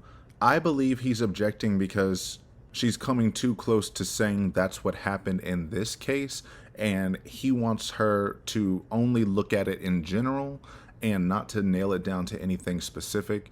So being like, what else do you expect to find? That question is fine, and she should be able to answer it, but they know if she does answer it, she's going to say, here are all these injuries that are common in a car accident, and none of them are here. And Brennan objecting only highlights that. You think the jury is dumb? She said all of these things. You get hit by a car, it's going to bruise. If the impact is hard enough, it's going to bruise, and then the skin breaks. Objection, get rid of that. She struck it, but okay, that's just common sense. No one's going to forget that. And he's underlying it, saying we need to approach because she's trying to give she is trying to give the jury knowledge about injuries that occurred during an actual vehicle. We can't have that. If she had said, in this case, we see blank, then sure, because she's directly trying to apply it. She doesn't know this, she doesn't know that. But she's saying, in impact injuries. She's performed countless autopsies. She knows the injuries to expect and what they look like from different patterns and methods of killings.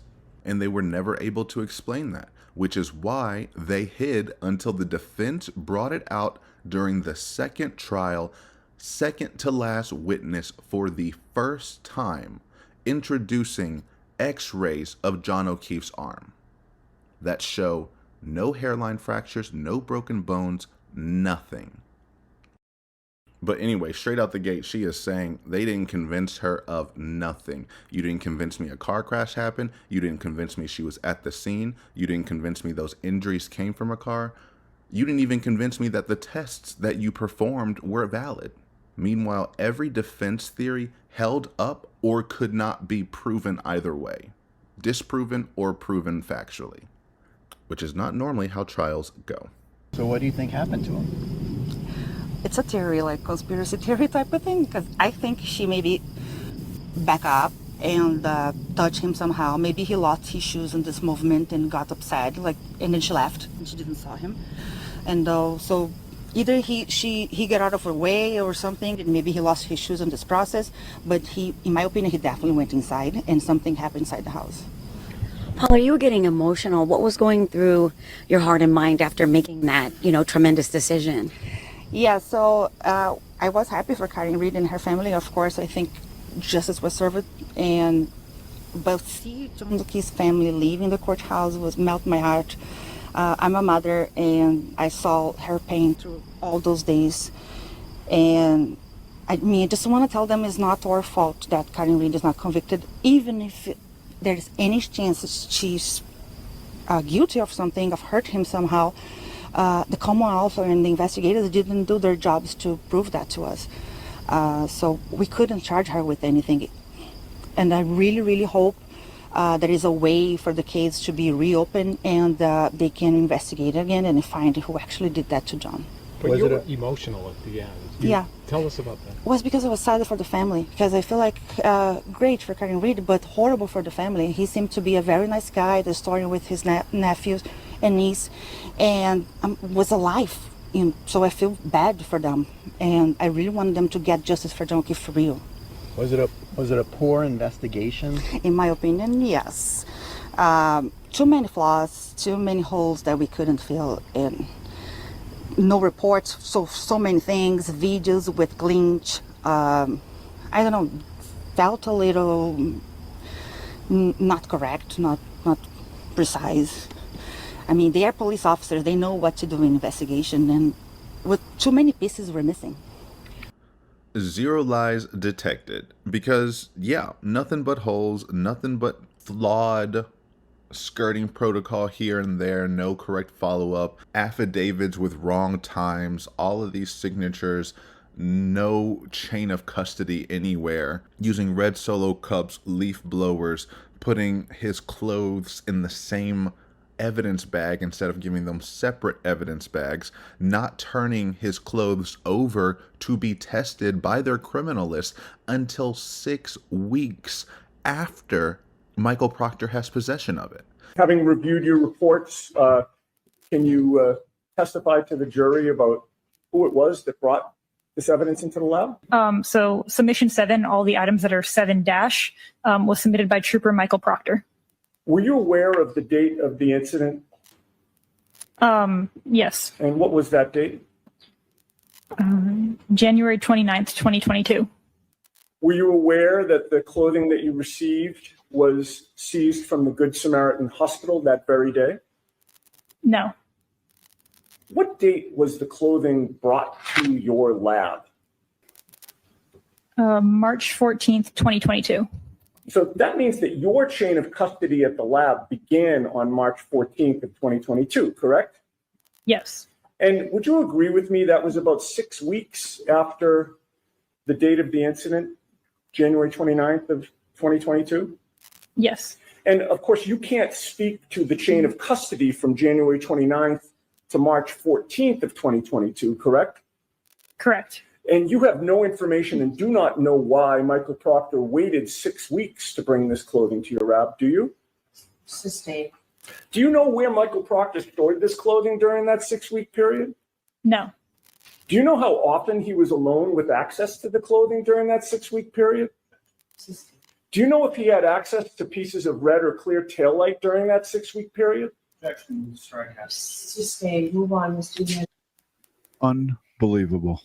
But there were plastic little shards, and you're like, what are the plastic shards? That were literally in the evidence bag itself, the singular evidence bag with both pieces of clothing, or I don't even know if it was just 2 pieces, but multiple pieces of clothing.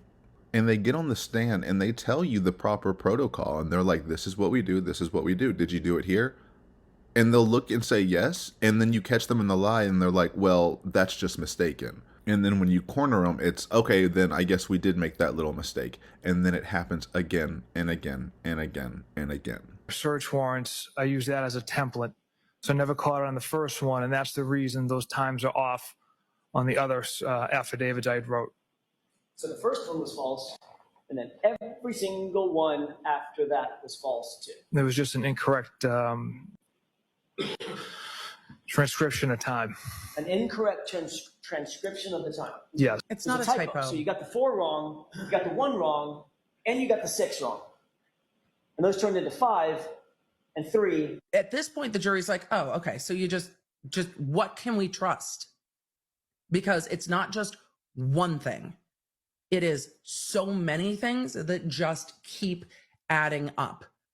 Fact of the matter is, you delivered that car to Canton PD, to the Sallyport garage, before a single piece of taillight material was ever found in this case. Trooper Proctor, is that correct? Correct. It arrives at 5:31. And yet they're looking at us straight on, not batting an eye, and tell us this investigation was unbiased, thorough, and complete. This investigation was conducted professionally, with integrity, and all the evidence collected, all the statements collected, pointed in one direction. There was no bias influence on the evidence, on the information that was collected, or which direction the investigation pointed naturally. And all of the evidence within 17 hours pointed solely to Karen Reed. You were actually asked this question, whether or not it would have an impact on your decision, notwithstanding what the medical examiner's decision was, correct? Your decision to charge him. Is that right? Yes. You were asked, so what you're telling this grand jury today, and you expect this grand jury to believe that you didn't care whether the medical examiner came back with a homicide determination? It doesn't matter to you? And your answer, quote, no, because either way, Ms. Reed was going to be charged. Wow. Right? Correct. Did you investigate all potential suspects who would have had the motive, means, and opportunity I know the to answer. kill John O'Keefe?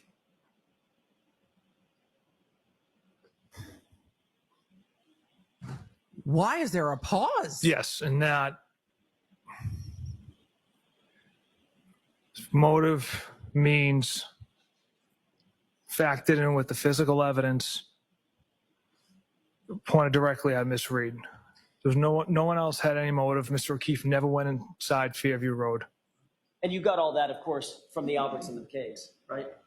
Yes. Check. But anyway, in the start of this chunk, she says, they're like, what do you think happened? She goes, I have conspiracy. She is on the conspiracy train. And that takes a lot of effort to truly convince a juror of some form of conspiracy, especially including the death of a cop. People are reticent to believe a cover-up or a conspiracy theory when it deals with cops investigating other cops. So in order to convince the average person that they selected on this jury, and was able to convince most of them that not only was she innocent, but also the people who investigated look shadier than the person they're trying to prosecute. She thinks maybe the car could have bumped him. I don't think she full-blown believes that. I think she's trying to explain away how did the shoe get there. And that's a very important subplot question. I think the shoe was planted there on the curb. That's just me, because it just doesn't make sense. None of the physics, none of the math, none of the evidence lines up to how that shoe would end up there and the body end up somewhere else, especially when the car could not have been going fast enough to only give him the injuries that he sustained, while also propelling him feet in the air, and also at the same time leaving no skid mark, not making a sound when this happened, despite a whole taillight shattering and no one noticing a thing. Broken taillight on the defendant's Lexus. Yes, the location and orientation of the laceration on John O'Keefe's right forearm and arm are consistent with the geometry and orientation of the right taillight of the Reed 2021 Lexus LX 570. So not the injury, not the injury. The location and orientation of the injury to John O'Keefe's arm is, so that's a nuanced difference. The location and orientation of the injuries to John O'Keefe's arm is consistent with the geometry of Karen Reed's Lexus. Okay. Touching between. Happening. Everyone is shuffling paper. So this is the clunkiest, some of the location wildest of the physical evidence. Oh my God.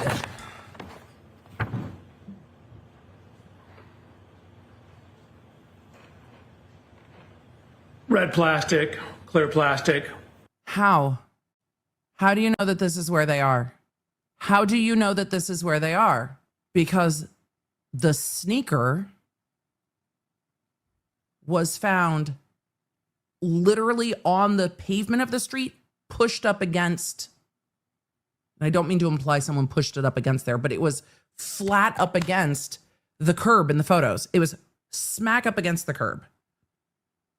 So that's not even where the sneaker is, because that's not the curb. There was a sneaker that was found near the curb. It was literally against the curb. There were like touching the various curb. fragments of taillight found in the snow on the morning of the incident, as to the afternoon of the incident. Mr. O'Keefe's right shoe. Look at that. Slide number, Dr. Welch. Yes, ma'am. 127. At the curb and the street, not the grass.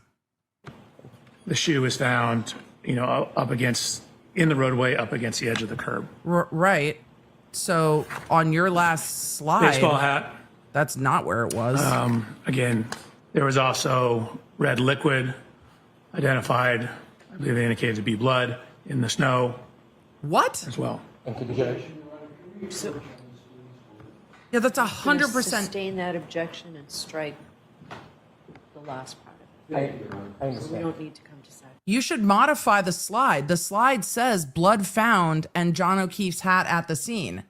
That's what the slide says. Should redact the slide.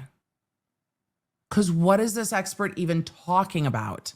Could you give us that date if it's different than February 3rd? I thought that was February 3rd as well. Right. He thinks that's February 3rd. Hey, Brennan, your last expert said that this all happened on January 30th. Is there a date on the photograph to the left? He's trying to fix it. It's not fixing. I don't see one. Okay. The bottom, it indicates where it's from. So This slide is titled Evidence Reed Lexus Hit John O'Keefe from the Welcher PowerPoint. This was from a presentation I gave looking at pedestrian injury biomechanics back in 2005.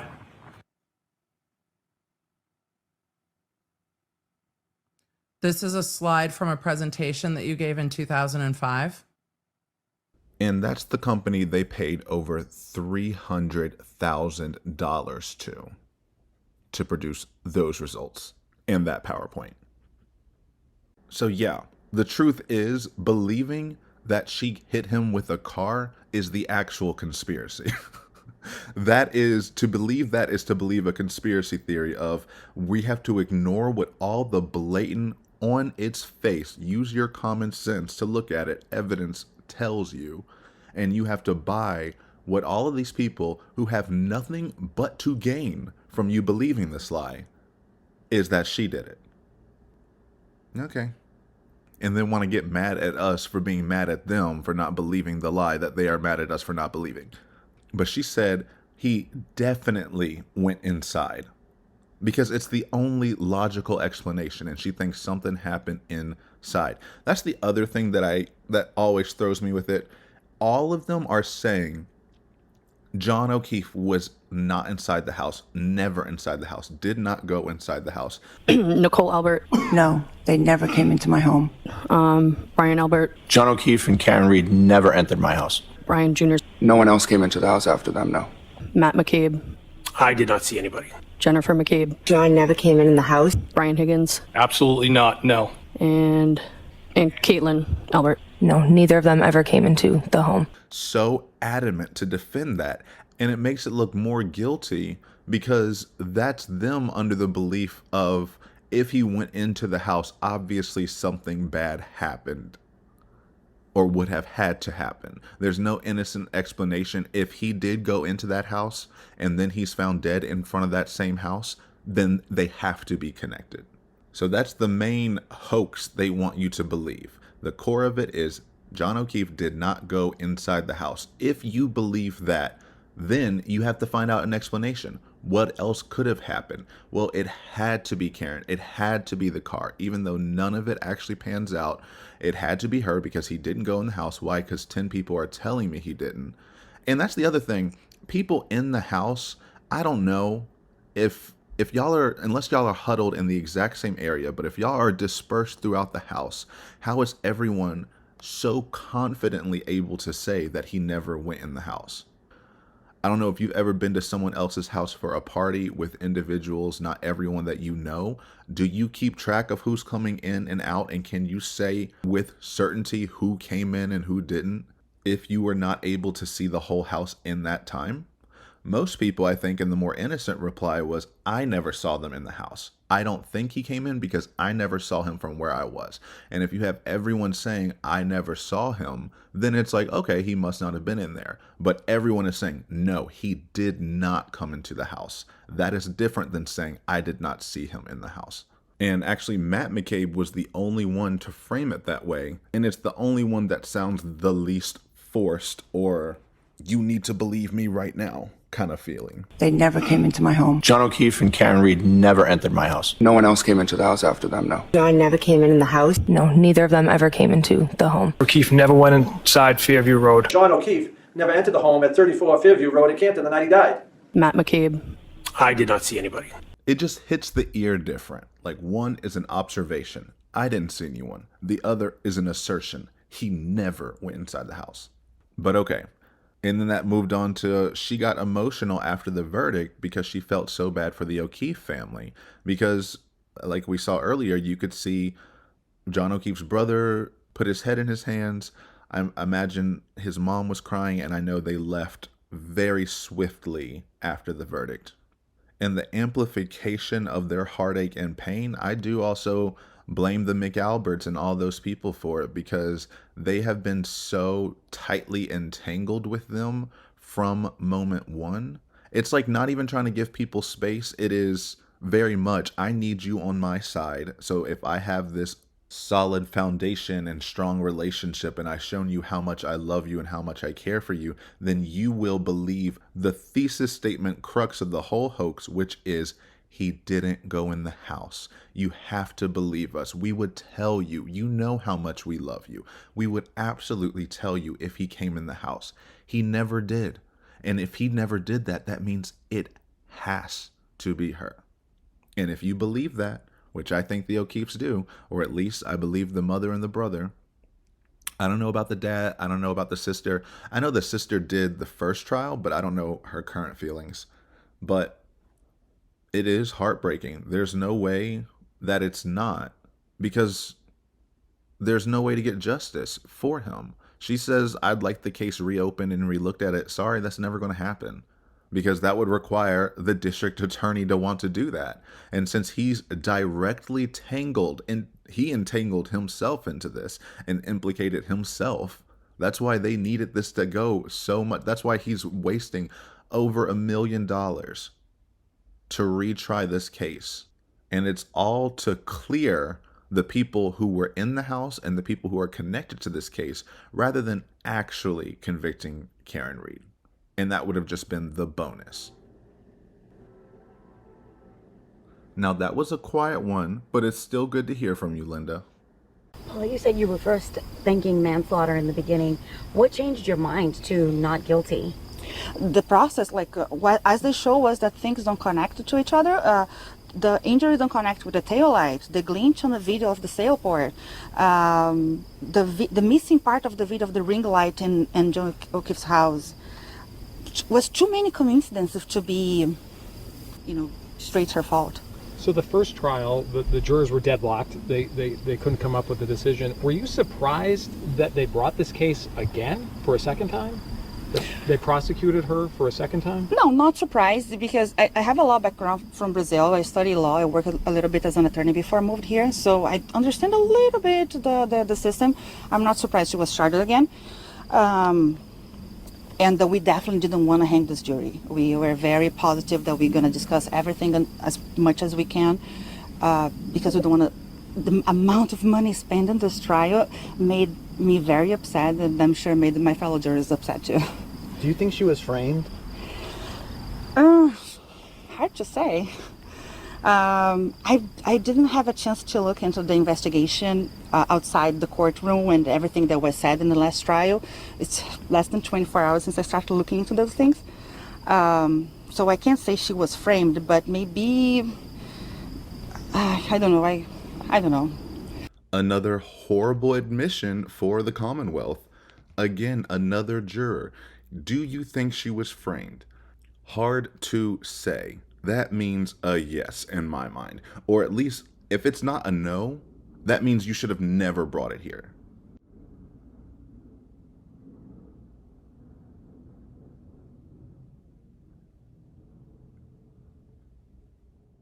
Paulina the Plane knows you shouldn't retry this case either, and that's why she had to chime in.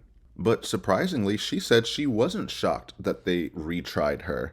And it makes sense. She said she hasn't really investigated, and that it's been 24 hours since she's actually started to look into things. And so it is very impressive, her instincts of what stood out as weird without doing further background information, because we all benefit from the fact that we have groupthink. People all over YouTube have been sleuths, I guess, have been investigating it and coming up with these new breakthroughs, and we've all garnered and refined our understanding through these new breakthroughs. But sitting there, hearing it in one go, hearing a very convoluted narrative that does not string together, evidence that does not match the story, and holes where they just shrug their shoulders and say, I don't know, she's guilty. Just vote that. But I like that that was the thing that changed her mind. As she heard more and more, it just stopped connecting. She talked about the injuries don't connect to the taillight, and that's what Dr. Rentschler was assigned to explore. Dr. Wolf and Dr. Rentschler were both the ARCA experts, but the biomechanist was Dr. Rentschler, who was the one who tried to recreate the scene to see what matched the injuries, and said it absolutely does not match the injuries. And during the first trial, I really like him. He is the VP and has done a whole lot of experienced work and has testified so many times, and you can tell because he was slipping things in the first trial. You're aware that DNA consistent with that of Mr. O'Keefe was actually found on the taillight housing from the defendant's vehicle. I am aware after we wrote or issued the report that it became known to us that I believe DNA was tested and some DNA was found, I believe a small amount. I don't believe any blood evidence was located or found on any pieces, but there was indication of DNA on the taillight housing. Did you see how he answered that question? There was also DNA. You have done this one or two times before. That was found on glass that was found right near his body. And the thing that's so different about how these witnesses present themselves on cross, they don't shift on cross until Lally's attitude shifts with them. And then it's like, he's defending his report, right? Yeah, there's no blood evidence on it though. It was a very small amount of DNA. He's just reiterating again what we all know and defending his report. Look, I'm not here to fight with you, but my report says this and I stand by it, and this is why. Coming in contact with a hard surface, correct? Yes, sir. Would that hard surface include if the ground was frozen? Well, you'd have to perform an analysis actually, because you'd have to determine how hard that ground was. You'd have to look at the freeze and thaw cycle, probably leading up to weeks of that. You can't just look at ground and say, well, it's below freezing, so that ground must be frozen. I mean, is it a possibility? It may be, but you have to go through an actual analysis and procedure to determine how hard that ground is and whether it could have produced those injuries. You can't just be like, it's It is something Lally that's just capable- got himself wrecked. Or you just got wrecked. It's like, well, you can't just be like, it's cold out, the ground is frozen. Performing that type of an analysis, you could go through and do it, sure, yeah. But you didn't do it, correct? No, I did not do it, no. Because, yeah, there's no need in this case. We don't know what happened in this case. There's no indication of, certainly, it's not consistent with getting hit by the car and ending up where he did, even if the ground is somehow hard enough to cause that type of an injury. Again, there's no movement and no force to get his body over there, and then the damage with the car is inconsistent with him being struck by it. So Lally whether the ground could cause it or not, the roadway could cause it, the curb could cause it, a bat could cause it. There's numerous different possibilities, and we don't really have enough evidence in this case to determine what one specific event actually caused that injury. You didn't have enough evidence based on what you were provided, isn't that fair? I didn't have enough evidence based on what I was provided, and even looking at the additional evidence that I became aware of after the fact, there's still no evidence. I mean, you can't deny the science and the physics as to what would have happened if he was struck by the vehicle. So anything past that, you have to somehow overcome that hurdle, which is very difficult to do. After Lally just wrecked himself with this witness. Lally did more damage to himself on cross in a more succinct way than was done on direct because it's cross. And then him and Brennan went toe-to-toe during the second trial because Brennan was being a full-blown asshat and trying to like just bully him. And he's like, what are you doing here?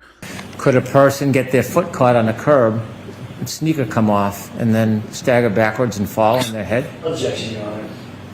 Yeah, let's go. I'm going to allow that.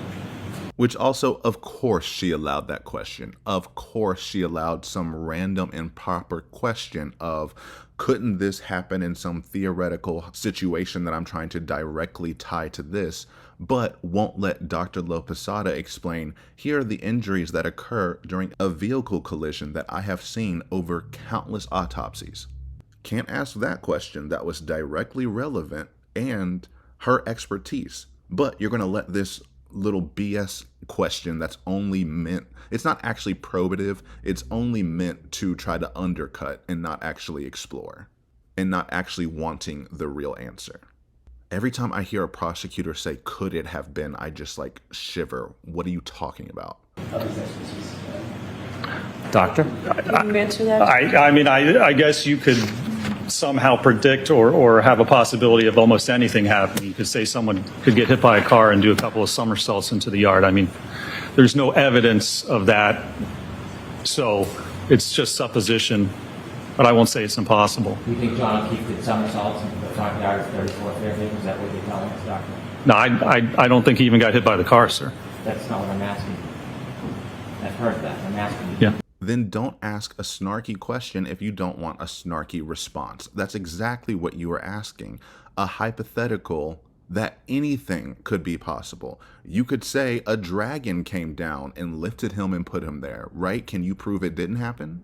No, anything's possible if you're going to frame it that open and then going to get mad. Oh, are you saying that he did somersaults? Is that what he said? No, it's not what he said. You're trying to warp those words. He said anything could have happened. And now you're trying to frame that saying, oh, is your testimony, you're not taking this seriously, that he did backflips? No, you're not taking it seriously with this line of question that doesn't actually support your argument. You're trying to disprove him, and in an attempt to disprove him, you're disproving your own theory as well.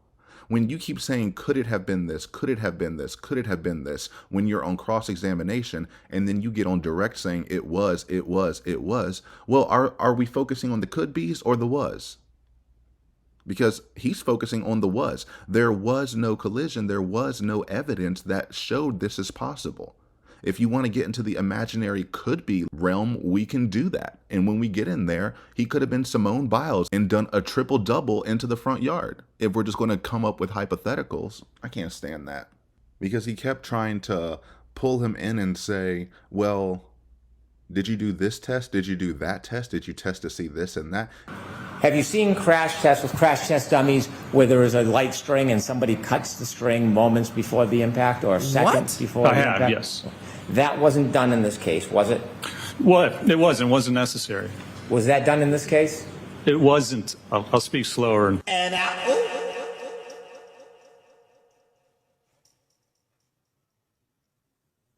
A little clearer. If you answer my question. I just did answer it. I said it wasn't. When the... Oh, shit. He's like, no, it doesn't matter. We did all the tests and we found that he did not get hit by a car. So we did not continue to do tests, including a car. And that's all they were originally assigned to do during the first trial when they were hired by the FBI.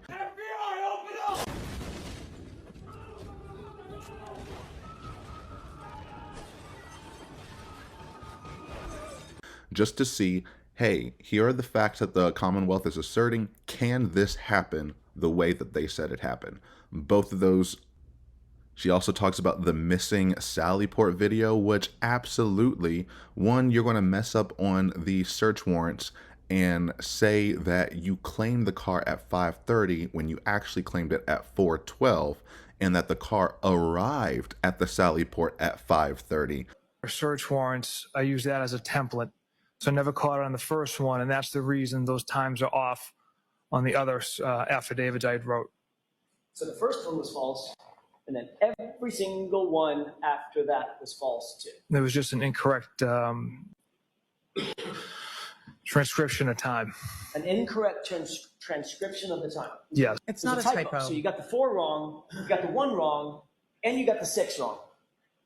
And those turned into 5 and 3. At this point, the jury's like, oh, okay, so you just what can we trust? But who cares? That's just an hour and 18-minute difference. It's all good. Don't think anything of it. And then, of course, when it comes in at 5:30, there just happens to be a 42-minute glitch that is just missing. The video's just gone. When the car gets there, just happenstantially, 45 minutes of the video is missing. Not throughout the rest of the day. This little glitch didn't happen earlier in the day, and this little glitch didn't happen later in the night. Did you note that the time jumps from 5:08 to about 5:50 at the beginning of the video? Yeah, I observed a jump in video. And that was about 42 minutes, correct? Approximately, yes. You're aware that there's another video from the interior of that Sallyport as well, correct? Yes. We can't gloss over that. There's 40-something minutes of video that's missing. Why? Of the vehicle coming into the Sallyport, the vehicle that is so important because you want to see what the vehicle looked like coming into the Sallyport. If it showed any signs that it had struck a whole human being, right? Is the taillight busted when it comes into the Sallyport? Why is that video gone? This is extremely significant. Are you guys seeing what I'm seeing here? Because if it's showing the taillight, or it's in a position to show the taillight, but it's somehow miraculously missing on the magic moment when it comes into the Sallyport, that is going to go straight to, in my mind, this is a cover-up. But just coincidentally at the moment when the car comes in place. Just like the coincidence that the library footage that would have seen Karen Reed drive by after allegedly hitting him going back to John's place and would have had a perfect clear view of whether that taillight was smashed out or not. Regarding the Canton Library video, this court should know we still do not have relevant time periods. From the Commonwealth's evidence, we know that my client drove by the Canton Library at 12:16 a.m. on January 29th because that was recorded. There is video of her driving by at that time, heading to 34 Fairview, which is where John O'Keefe died, with her taillight intact. We know that my client arrived back at John O'Keefe's residence at 1 Meadows Ave in Canton at 12:41 a.m. because the Commonwealth produced a voicemail that she left for John, where you can hear the garage door closing, the car door closing, the house door closing while she walked in her high heels on the garage floor. 1 Meadows is about a mile from the Canton Library. We know the video equipment was working because they have that footage from 12:16 a.m. But in the video that the prosecution turned over to us, there is a gap in that video from 12:37 a.m. to 12:39 a.m., which would have been the precise time my client would have been driving back past the library. We know that that footage would show that my client's taillight was still intact at that point because she never struck John O'Keefe with her vehicle. Yet the prosecution has produced a video from the library with that crucial time period missing. Because if it was her driving by, there'd be little pieces falling. And you would see it bright white as though it were shattered. And at no point during any of the documentation, including during the seizure of the vehicle, is there this bright white light because it has all been shattered. You actually wrote a report about this, correct? Correct. Do you see what's depicted in that still image? I do. Does that appear to be a taillight? Yes. Does that appear to be brighter red? Correct. Is that the condition of the taillight as you saw it on January 29th around 3:15 or 3:30 when you got to the location? It was. Let's go back. Can you see that this entire area is now missing? I can. Is that consistent, this photograph consistent with the condition of the taillight as you saw it just after 3 o'clock in the afternoon? Absolutely not. And they want to be like, oh, well, it's not shining because it got broken. But the diffuser inside wasn't broken. And if that's not broken, it's going to still shine bright white light, just not have the red plastic or the plastic around to dim it. But yeah, that video footage just happens to be missing. On top of the Ring video footage that she talked about, happened to be missing from John's Ring camera footage at the exact moment when Karen Reed would have arrived back at his place. And it was only discovered missing after Michael Proctor tried to access his Ring app through John O'Keefe's phone. Not even through a formalized system or anything. It was revealed that he had accessed John O'Keefe's phone, I think before a warrant, but went inside the Ring camera app and says he didn't delete anything. Even though another one of his officers who watched all of the videos that night reported or made a note that there was a video at around that time of Karen, what they thought was Karen returning home. And now, after Michael Proctor gets it, that is gone. So one of the mysteries that still remains about this case is missing Ring videos from John O'Keefe's home. And reflected in this report are the bullet points of the times that you found of some note in your review of all of the Ring footage from One Meadows, correct? Yes. There's Ring camera video from like 11:30 the night before, on the 28th, when Michael Camerano comes to the house to pick up his daughter. And there's Ring camera video the next time at 5:07 a.m. when Karen Reed is leaving. If you do natural math, there's a point in time when Karen Reed comes home and puts her car in the garage in between those two time periods, but there's no Ring camera footage of that. In your report, there is no mention of the footage showing Karen Reed arriving home at 12:41 a.m., correct? Correct. And that's notwithstanding the fact that in Trooper DeChico's report, in his handwritten notes, he makes note of an event at 12:41 a.m. indicating, I think she arrived home, correct? Correct. So sometime between when Trooper DeChico wrote his notes and when you wrote your report, that video footage vanished, correct? There's also no date on Trooper DeChico's notes. We have many dates from Ring video, so I don't know if he's referencing a different date. Well, you're aware that the video footage from 12:41 a.m. is gone, correct? Yes, it's something I've tried to find through Ring for months. We know the Ring video had to be deleted because at 12:41, I leave a voicemail to John where you can clearly hear me pull into John's garage. That's at 12:41. But the Ring video of me arriving home is mysteriously missing. The prosecution is accusing me of deleting the Ring, and we're accusing them. Why am I deleting these videos? If anything, I want the video when I arrive home to show that my taillight's intact. I don't know that it would have captured it, but it could have. They wouldn't want that video in because it would show my taillight's intact. So who has a greater incentive to delete the video. As well as the video when Miss Roberts, Miss McCabe, Miss Reed arrived back at John's and they're looking at the broken taillight. That video is gone as well.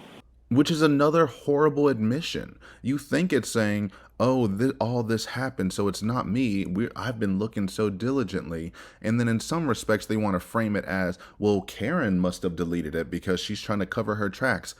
Okay, but your original detective made notations. You said you don't know what date he did it, but he made notations that I think she got home at this point. I think this, I think that. Meaning those videos existed at one point after the police had seized custody of it.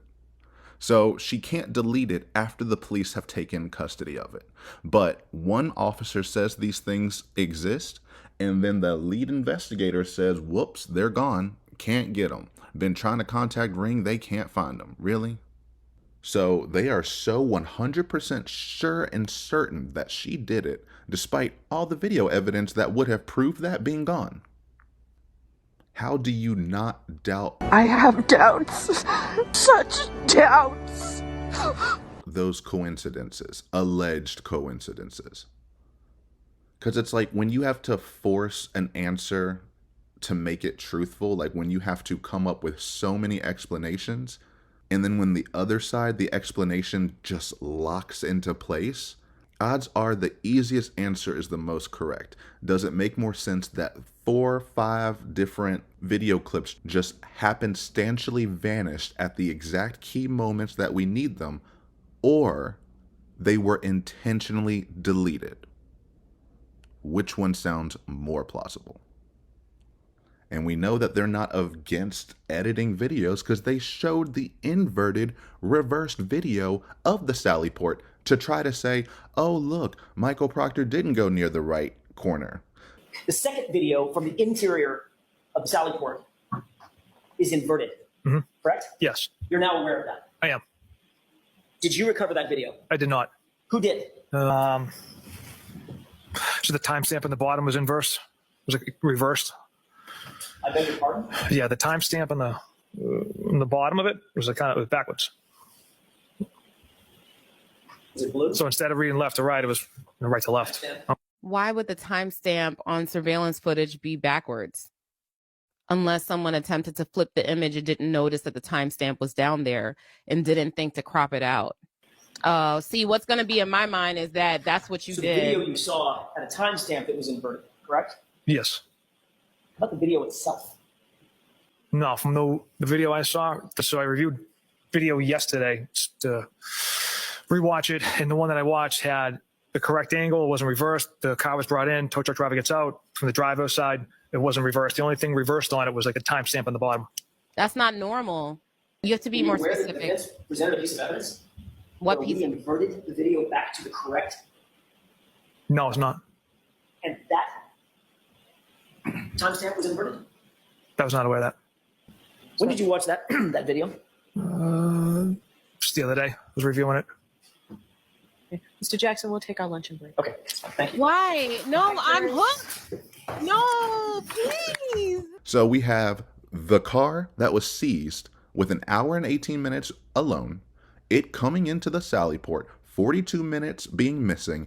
We also have a video of Michael Proctor going towards the right rear taillight that they then inverted so it looked like he was going towards the left rear taillight, got caught, and then said, oh, well, that's just how it exports, which sometimes it happens. Well, 1, you should have corrected that and called that out.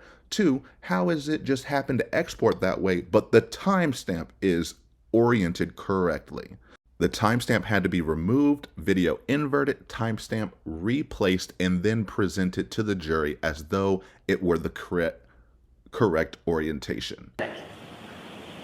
Did you or Trooper Proctor ever go at, or near the right side of that taillight? And while he was asking the question, what appeared to be the right side of the car was looking at you. The video was still up. Buchanan paused, turned earnestly into the microphone, stared at you and said, never. We never went anywhere around that taillight. And that trick might have worked until we got up to cross-examine him. And only then, on the second day of his testimony, did he have to admit that the video was actually inverted. Can you read the date and timestamp on this chyron? I cannot know. It's because it's backward, correct? Does that appear to be backward? Based on me recognizing some of the digits, it does appear to be backwards. It was backward. And it was cleverly inverted at that. The timestamp had the proper orientation, which means that timestamp had to be removed, the video inverted, and the timestamp placed back on it. Which means that was done intentionally. So it's a never-ending parade of shadiness, shiftiness. And when you're telling me this is such a clear-cut case, you shouldn't need to do any of this. So we know they have no issues manipulating footage. But what I think is so cool is that she was a Brazilian lawyer, which some people were like, oh, that's not fair, she's a lawyer. It's in another country. Like, laws from state to state in America are completely different. How would you think that laws in another country overlap in any way? You know, we have the same general don't kill. I think that's a pretty universal law in most countries. But aside from that, they're completely different. We don't know what laws are for tourists during Carnival because that's just not our culture. She says that she stayed in another interview that she stays really in tune with the news and what happens in Brazil. And people were disbelieving that, like, how is that possible? You know, she watched this and watched that. I'm like, just imagine it's you. Imagine you're an American and you're living in Japan for an extended period of time. Are you completely locked into what's happening with Japanese culture? Or are you keeping tabs with American culture that you actually understand more easy than the culture that you immigrated to? So that all tracks for me. And I think that it was great because she does have a legal mind, meaning she knows how to interpret and observe evidence and what to look for.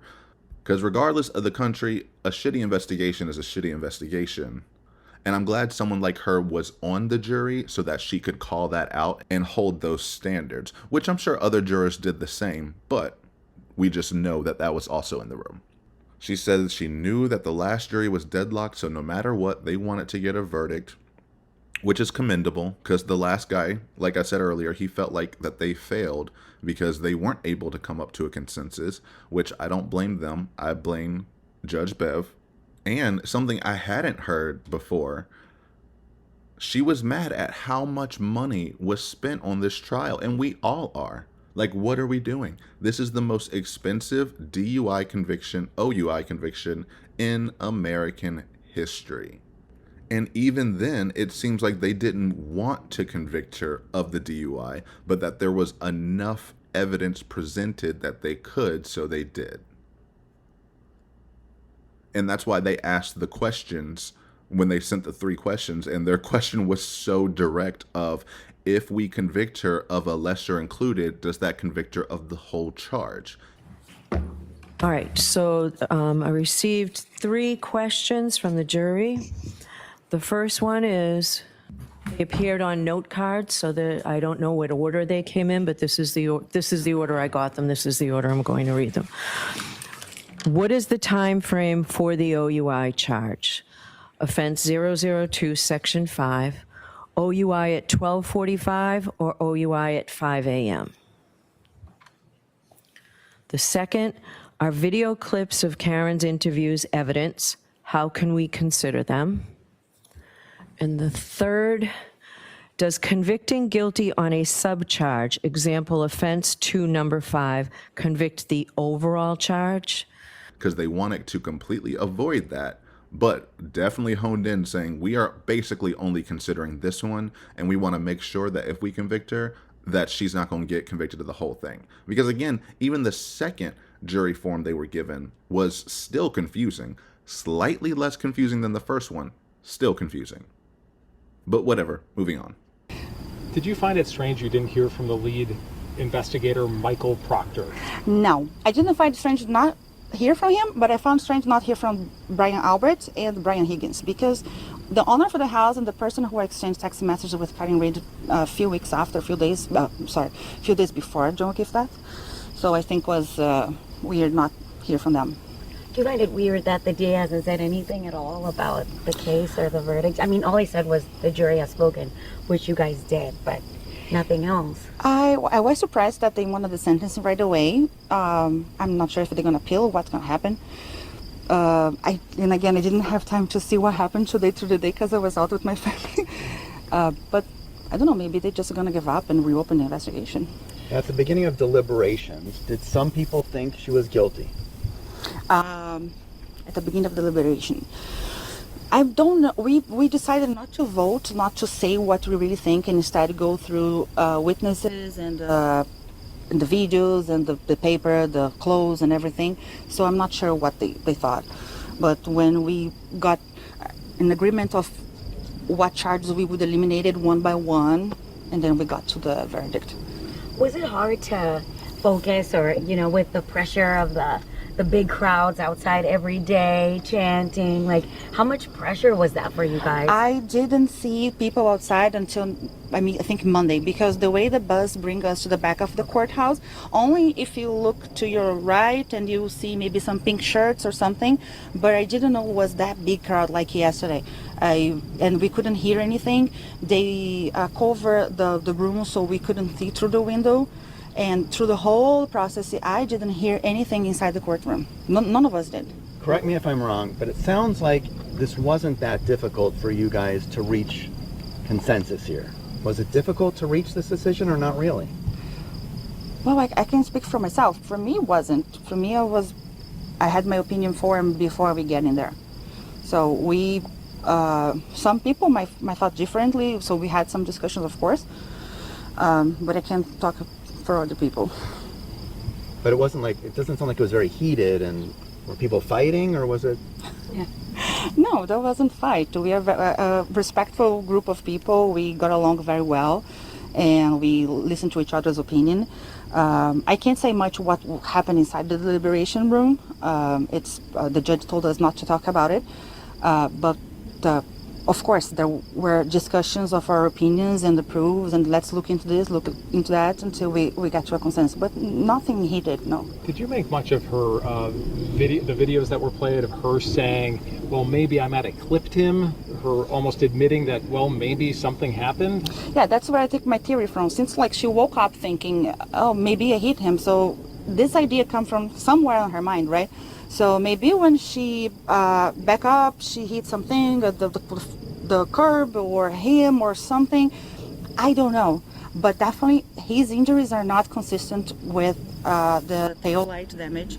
We do not believe the tail light, the way that was presented in the Sally port on that day, it's not the same way that we saw in the videos of the car coming out of the metals in the morning. I don't think the car killed John O'Keefe, no. At what point in the trial did you start to think she was innocent? Maybe 3 weeks ago, after, when they had the police lab bringing DNA, they found a little trace of DNA here and there, but they also found 2 males' DNA here and there. So maybe there was more people involved on that. So that's when I started shifting my mind to completely not guilty of killing him at all. And the OUI was the only thing we can deny, because she said on the video she was drinking, and there are videos of her drinking, counting of her drinking.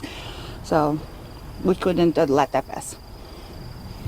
Anything else, Paula? What's your message, or what's the lesson that you learned in this process? Or Well, my first time being a juror was an incredible experience, really. I really enjoyed being there. It wasn't a burden at all. The deliberation part for me was a little overwhelmed because of the pressure of have someone's life in your hand. But the crowd outside or influence from outside, none of this came to me. So I was clear in my mind, just focus on her and the case and the evidences we have. But for me, it was a great experience, and I'm happy that I feel good about what we did. I'm confident that she's innocent. And I really, really hope the pressure that they had in this case now is transferred to John O'Keefe family, and justice for him, new investigation, whatever needs to be done. And that was that juror. I think there was another juror that came forward, but she was anonymous. And I don't know if I'm going to look the clip, but I remember the important part from hers was that she brought out a big, giant, sticky note paper, and they wrote out all the definitions, the legal definitions of the charges and what they were looking for, and they used those officially written down definitions of what they were given to guide their discussions. So it wasn't on all vibes or anything like that. I do like that she said, and the other one said as well, that they did not take an initial poll vote because the judge told them not to do that, that wouldn't be a good idea, which is correct. In some cases, that's fine, like Shonda Vander Ark and Sarah Boone Paulson, A-okay, because they both took, one took less than an hour, one took an hour and a half. So you can just pull straws at that point. But it doesn't look like they ever took an official vote like that, but they came to just, I guess, universal consensus through their group conversations. And the reporter said, "Did you find it weird not to hear from Michael Proctor?" And she said no, she didn't find that strange. I don't know why, but she said what I did find strange was Brian Higgins and Brian Albert not testifying. And I agree with that. And I can see it as Michael Proctor, yes, as the lead investigator, could have gotten on the stand and would have gotten destroyed for a second time. But Hank Brennan even said himself that they don't need Proctor for this case, and they didn't. But the fact that you're omitting him and yet still say there is nothing wrong with this investigation completely goes in opposite directions. If you're innocent and it was all on the up and up, put him on the stand. If they're all innocent, if Brian Albert's innocent and Brian Higgins are innocent, put them on the stand. But you can't. Why? Because they did so poorly in the first trial that you're shocked it didn't tank it. And it might have tanked it. You think you're going to get Brian Albert and Brian Higgins up there again and say, where are the phones? Why are these calls deleted? Why are you saying all these calls are butt dials? And only after you keep getting cornered. Why are you upgrading your phone and getting rid of it, throwing your phone away in a military base after extracting 3 text threads? This is Brian Higgins, from his phone before destroying it. And it was the text threads with him, John O'Keefe, Karen Reed. There might have been another one, but those 2 for sure. And as I told Mr. Higgins in our interview together, I said, Brian, we have those 2 devices. Meaning if John's you and Karen's. correct. Okay. If there's anything deleted or altered in any way, we will have proof of it. So please make sure that you understand the magnitude of this situation. We're investigating a homicide. It needs to be accurate, Please? and it was. And you trusted that? Please make sure it's accurate. Rather than simply getting an extraction from his phone. Correct? Yes. I trusted him, yes, because we trust and verified. And after verifying, the extractions were correct. Please make sure that this shit does not blow up on everybody. We're not going to download your entire phone. So please make sure what you give us is accurate. That answer, after all of this, that answer. I told Higgins, we have all the other extractions. So please make sure when you give us the text from your phone that it's accurate. And then they let Higgins give them screenshots and snippets of the texts. That is one of the best answers for the defense in this cross. Because they are going to be able to say, see, they told Higgins, just make sure it matches. I don't think that answer is going to be interpreted the way he thinks it's going to be interpreted. Well, thanks for saying the quiet part out loud. We appreciate that. Raise any suspicion in your mind about any possible motives Brian Higgins may have relative to John O'Keefe? No suspicions. They trust him. It's their guy.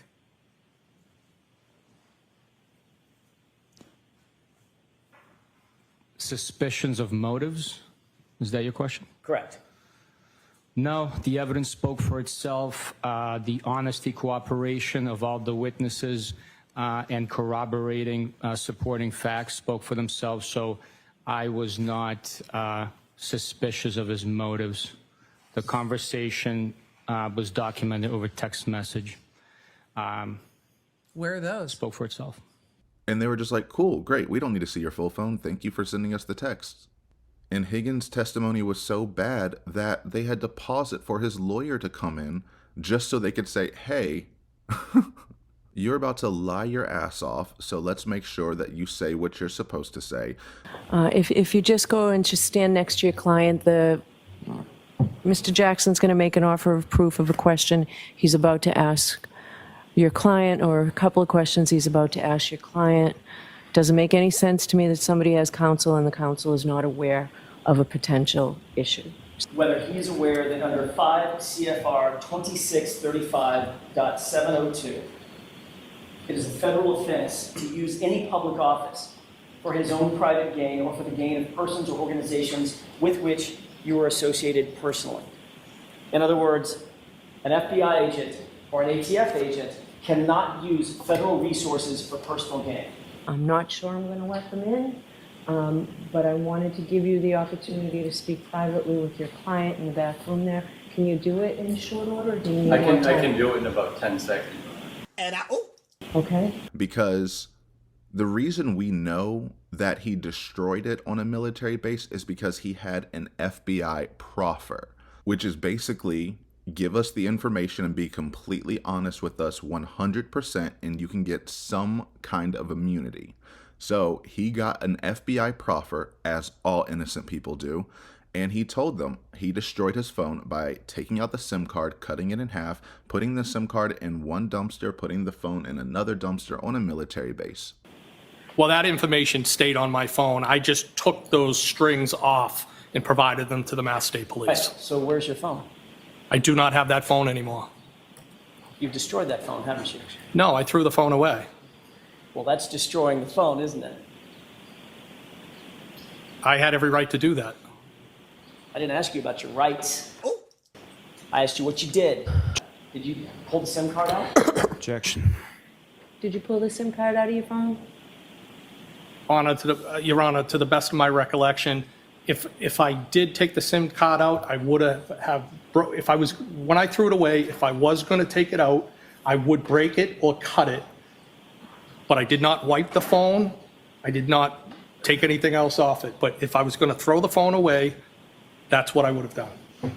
It's possible that I did. I believe that's how I've testified. Yes. You testified. It's possible that if I took it out, that it was either cut or broken. It's not just possible. And that would have been after the date the order was already denied. Mr. Higgins, I have one question left. One question. Did you remove the SIM card for that phone, drive onto a military base, throw the SIM card in one dumpster and the phone in a different dumpster? That is not correct. Did you testify that Was your one question? Then he gets on the stand and says, that's not correct. I'm like, well, the FBI wrote it down. So did you lie then or are you lying now? And Brian Higgins, who's the ATF agent that was in the house, signed a proffer agreement, and he sat down with FBI agents and a U.S. attorney, assistant U.S. attorney, and gave a proffer. And during the federal proffer, Brian Higgins admitted to destroying his cell phone and tearing up his SIM card. And that's why his answers were so weird of, well, if I did, I could have maybe if I was thinking about destroying my phone the day before I get a preservation order. And this connects because I just trimmed the end of that last clip and it's perfect for this next part because she also says, asking the juror, how do you feel about how the DA hasn't spoken up? He said 4 words, the jury has spoken. I was going to give him his own section later, but no, literally, it was only 4 words. And that is so insulting because he came out of the woodwork and gave a full-blown statement just to protect Colin Albert, who should be a random nobody to any district attorney. This will be the first statement of its kind in my dozen years as Norfolk District Attorney. The harassment of witnesses in the murder prosecution of Karen Reed is absolutely baseless. It should be an outrage to any decent person, and it needs to stop. Innuendo is not evidence. False narratives are not evidence. However, what evidence does show is that John O'Keefe never entered the home at 34 Fairview Road in Canton the night he died. Location data from his phone, recovered from the lawn beneath his body when he was transported to the hospital, shows that this phone did not enter that home. 11 people have given statements that they did not see John O'Keefe enter the home at 34 Fairview that night. 0 people have said that they saw him enter the home. 0. No one. Some have, without any evidence, pointed to 18-year-old Colin Albert, a nephew of the homeowner, and accused him of attacking John O'Keefe as he entered the home. But phone evidence shows O'Keefe never entered the home at all. Testimony from witnesses tell us that 18-year-old Colin Albert had left his uncle's home before John O'Keefe and Karen Reed had arrived outside the residence. There was no fight inside that home. John O'Keefe did not enter the home. Colin Albert, the young man being vilified, was not present when Reed's vehicle and John O'Keefe arrived on the street. This is a false narrative. Which that statement is outrageous with how final it is. It is saying there is no evidence of this. He did nothing. 18-year-old Colin Albert. Why do you know his age? Why are we putting his age out in this? Who's the nephew of the homeowner? Why do you know his relationship to these people? It's just weird. It's weird to me. It's obvious that you are extremely close to them. I personally haven't put their connection together. But you don't come out of here and say all of these things for people you don't know. And he's like, these are baseless claims and accusations. It's a false narrative. How do you know it's a false narrative if you've never truly investigated this? So to get on here and say all of this and all of that, and to say I've never done this before, and then to say 4 words when you lose, no. You all look like fools, which is why you try to take this to the very, very end and just hope that it'll work out for you. And now that it's blowing up in your face, you earned every little bit of it. Because stunts like that, I don't think it's cute at all. Because people don't get that kind of preferential treatment. Like, just imagine it were you. Imagine it were you or your family. Imagine your cousin did something wrong, and then the district attorney comes out of nowhere to defend them. One, okay, cool, that'd be great, but wouldn't you be questioning everything? How do you know the district attorney? Why does this district attorney know your age, your name, and is putting you out there in the news saying you are being vilified, unjustly so, when the investigation isn't even concluded, when Karen Reed hasn't been convicted, and you're sitting here saying it's a false narrative? Child, no. Something tells me he will not have his job for much longer. But all of that to say, jumping back to the clip that I cut off from, I'm going to play that clip again and let it finish out, because the last part I cut off is what blew my mind, and we'll tie it back together. And Brian Higgins, who's the ATF agent that was in the house, signed a proffer agreement, and he sat down with FBI agents and a U.S. attorney, assistant U.S. attorney, and gave a proffer. And during the federal proffer, Brian Higgins admitted to destroying his cell phone and tearing up his SIM card because he was told to do so by Michael Morrissey, the DA. And he also said, Morrissey told Brian Albert to do the same thing. What? Like, what?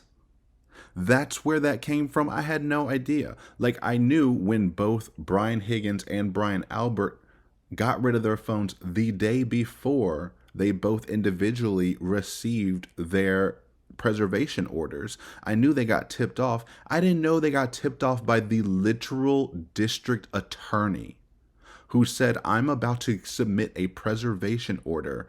You have until right now to do something with your phone. And then they got rid of them. And then the next day, oh, here, magically, don't do anything with your phone. Isn't it true that you were, in fact, ordered to preserve your cell phone by the Commonwealth? At some point, I was made aware of that, yes. All right, let's just get to the brass tacks. Where's your phone? My phone was upgraded and traded in for a new phone. So, according to you, You got rid of the phone that was the subject of a court order preservation the day before it was ordered preserved. I upgraded my phone on and around the 22nd, yes. Were you served with a copy of a notice on September 30th, 2022, that you not alter or destroy or manipulate anything on your phone on September 30th? I was served an order, yes, that's correct. And isn't it true, in another hearing, you explained that on September 29th, the day before you claim you got that notice, you changed phone carriers and changed phone numbers? And I maintained the phone. Until you didn't, when you destroyed it a month later by pulling the SIM card out and throwing it away, correct? After the district attorney already instructed you to destroy your phones. You know, all of the innocent decisions, all of the innocent moves only innocent people do. Did Karen Reed do that? Did she destroy her phone? Did she lie to the police several times? Did she lie to the FBI? No? Strange. But yeah, that's just another thing. Like, of course, on top of everything else, of course, the person to tip them off to this whole debacle where they get rid of their phones and then lie and say they didn't talk to each other and that these phone calls were, who knows, they were inadvertent phone calls, yada, yada, yada. And it spurred from the district attorney. This was a frame job from the beginning.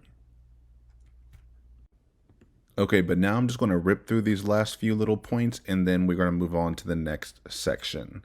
But she said this was not a difficult decision for me. She said she had her mind made up before she walked in there. Or I think she says like she had a decision when going in there.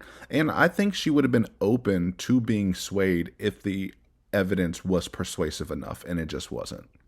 She thinks there could be the she hit something because there are the like recordings of her saying, did I hit something? Could I have hit something? That still doesn't mean she did. But when you're trying to retrace your steps and trying to figure out what happened, why didn't he come home? Why didn't he answer the phone? I've been calling him nonstop. He never does this. Even when we're in a fight, he doesn't not answer this many times in a row. Did I hit him? Could I have hit him? Is that the reason why he's not answering? Because the first thing that you go into your mind is not, oh, he went into the party that I dropped him off at and they killed him. I'm sure that dawned on her at some point during that day, but not initially. And now that excited utterance is being taken as some malicious, malevolent confession from an evil mastermind. She said I hit him. That is that. So her saying that allegedly, which then people, backtrack and reframe and say she actually said this and not that. That little phrase, let's just say she did say, I hit him, I hit him, I hit him. Even if she said that, that's enough evidence to prove her guilt. But everything else we've gone through doesn't make them guilty at all? No. And they asked, when did you stop believing this was manslaughter? And she said like 3 weeks ago. So that means within the 5th week of trial is when she's like, okay, this is not a manslaughter type thing. And it's when she was talking about the DNA evidence. This goes so overlooked, and I don't know why this was not nailed down more. The fact that they're talking about the DNA on the back of the car, how there was John's DNA and 2 other unidentified males. So 2 other people's DNA was also found, and they never tested people to figure out who was it. How are you going to say you have a thorough investigation when you have all these people? And then they said there were 5 people's DNA found on John O'Keefe's clothing. Who are these 5 people? If it's just him and it's just Karen and she was vengeful and she was this and she was that, why are all of these unidentified people's DNA everywhere? And they're still saying this is a book open, book shut kind of case. For me, the only reason you wouldn't try to see who all 5 of those people are, who all 3 of those people are, because I think it was 5 people's DNA was on John O'Keefe's shoe, and then 3 people's DNA were on the back of the Lexus, I believe. And something tells me if you DNA swabbed everyone in the house, you would have got a few more matches. And truly, if they did that, that would have confirmed whether or not he was in the house. Kinda. They could probably talk around it and say the DNA got on them at the bar, and it doesn't mean he went into the house. But if he didn't interact with one of them, and somehow their DNA is still on his shoe, but they're saying he didn't go in the house? Interesting. But after everything she saw after 8 weeks, she is 100% convinced John O'Keefe went inside that house and something happened to him. And 80 to 90% of us out here agree. I feel like everyone who thinks she's actually guilty just doesn't like her, like as a human. And sure, I guess, I don't know, maybe I personally tried to stay away from as many of her statements as possible that weren't brought out in trial so that I didn't project or taint my perception with bias. I don't get why so many people hate her. Maybe she said something here and something there that I'm not aware of, but she just seems like, I don't know. My thing is, like, I don't fault her for acting any kind of way. These people were trying to frame her and send her to prison for life. And all of this stuff that we've been talking about, they wanted that swept under the rug. They would have never brought any of that back up again. And they still won't, which is why we have to keep putting the pressure on, which is why it's great when jurors like her come forward and tell us her experience, tell us what she got from the prosecution, what she got from the evidence, and tell us that she and the other jurors are mad as hell that they wasted this much money trying this case. Hide the money, y'all. There's poor people around. With your broke ass. But with all that said, I think we are officially done with the jurors, and now we're going to move on to I don't even know what to call this next section. Just the McAlberts do a whole interview, and I don't know why. I don't know why. And that is going to do it for our 3-part Karen Read press tour fallout exploration extravaganza, whatever you want to call it. I like to call a hot ass mess. The only thing consistent about this case is how messy and sloppy it has been from the beginning. So hopefully we garnered more of an understanding after going through this little deep dive through 3 different explorations, 3 different perspectives that ultimately led me to agree with the jury of a verdict of not guilty. Now there are still other things in the Karen Read trial I want to explore and uncover. We'll just have to see how this crazy ride develops. I know Karen Read still has to deal with her civil wrongful death case that the O'Keefes are bringing upon her for some reason, but that's their prerogative. I heard Alan Jackson is also going to be her lawyer there, so if that is televised in any way, shape, or form, we will definitely be covering it on this channel for sure. But until then, if you liked this video, remember to like, comment, subscribe, dislike if you're feeling it. Until next time.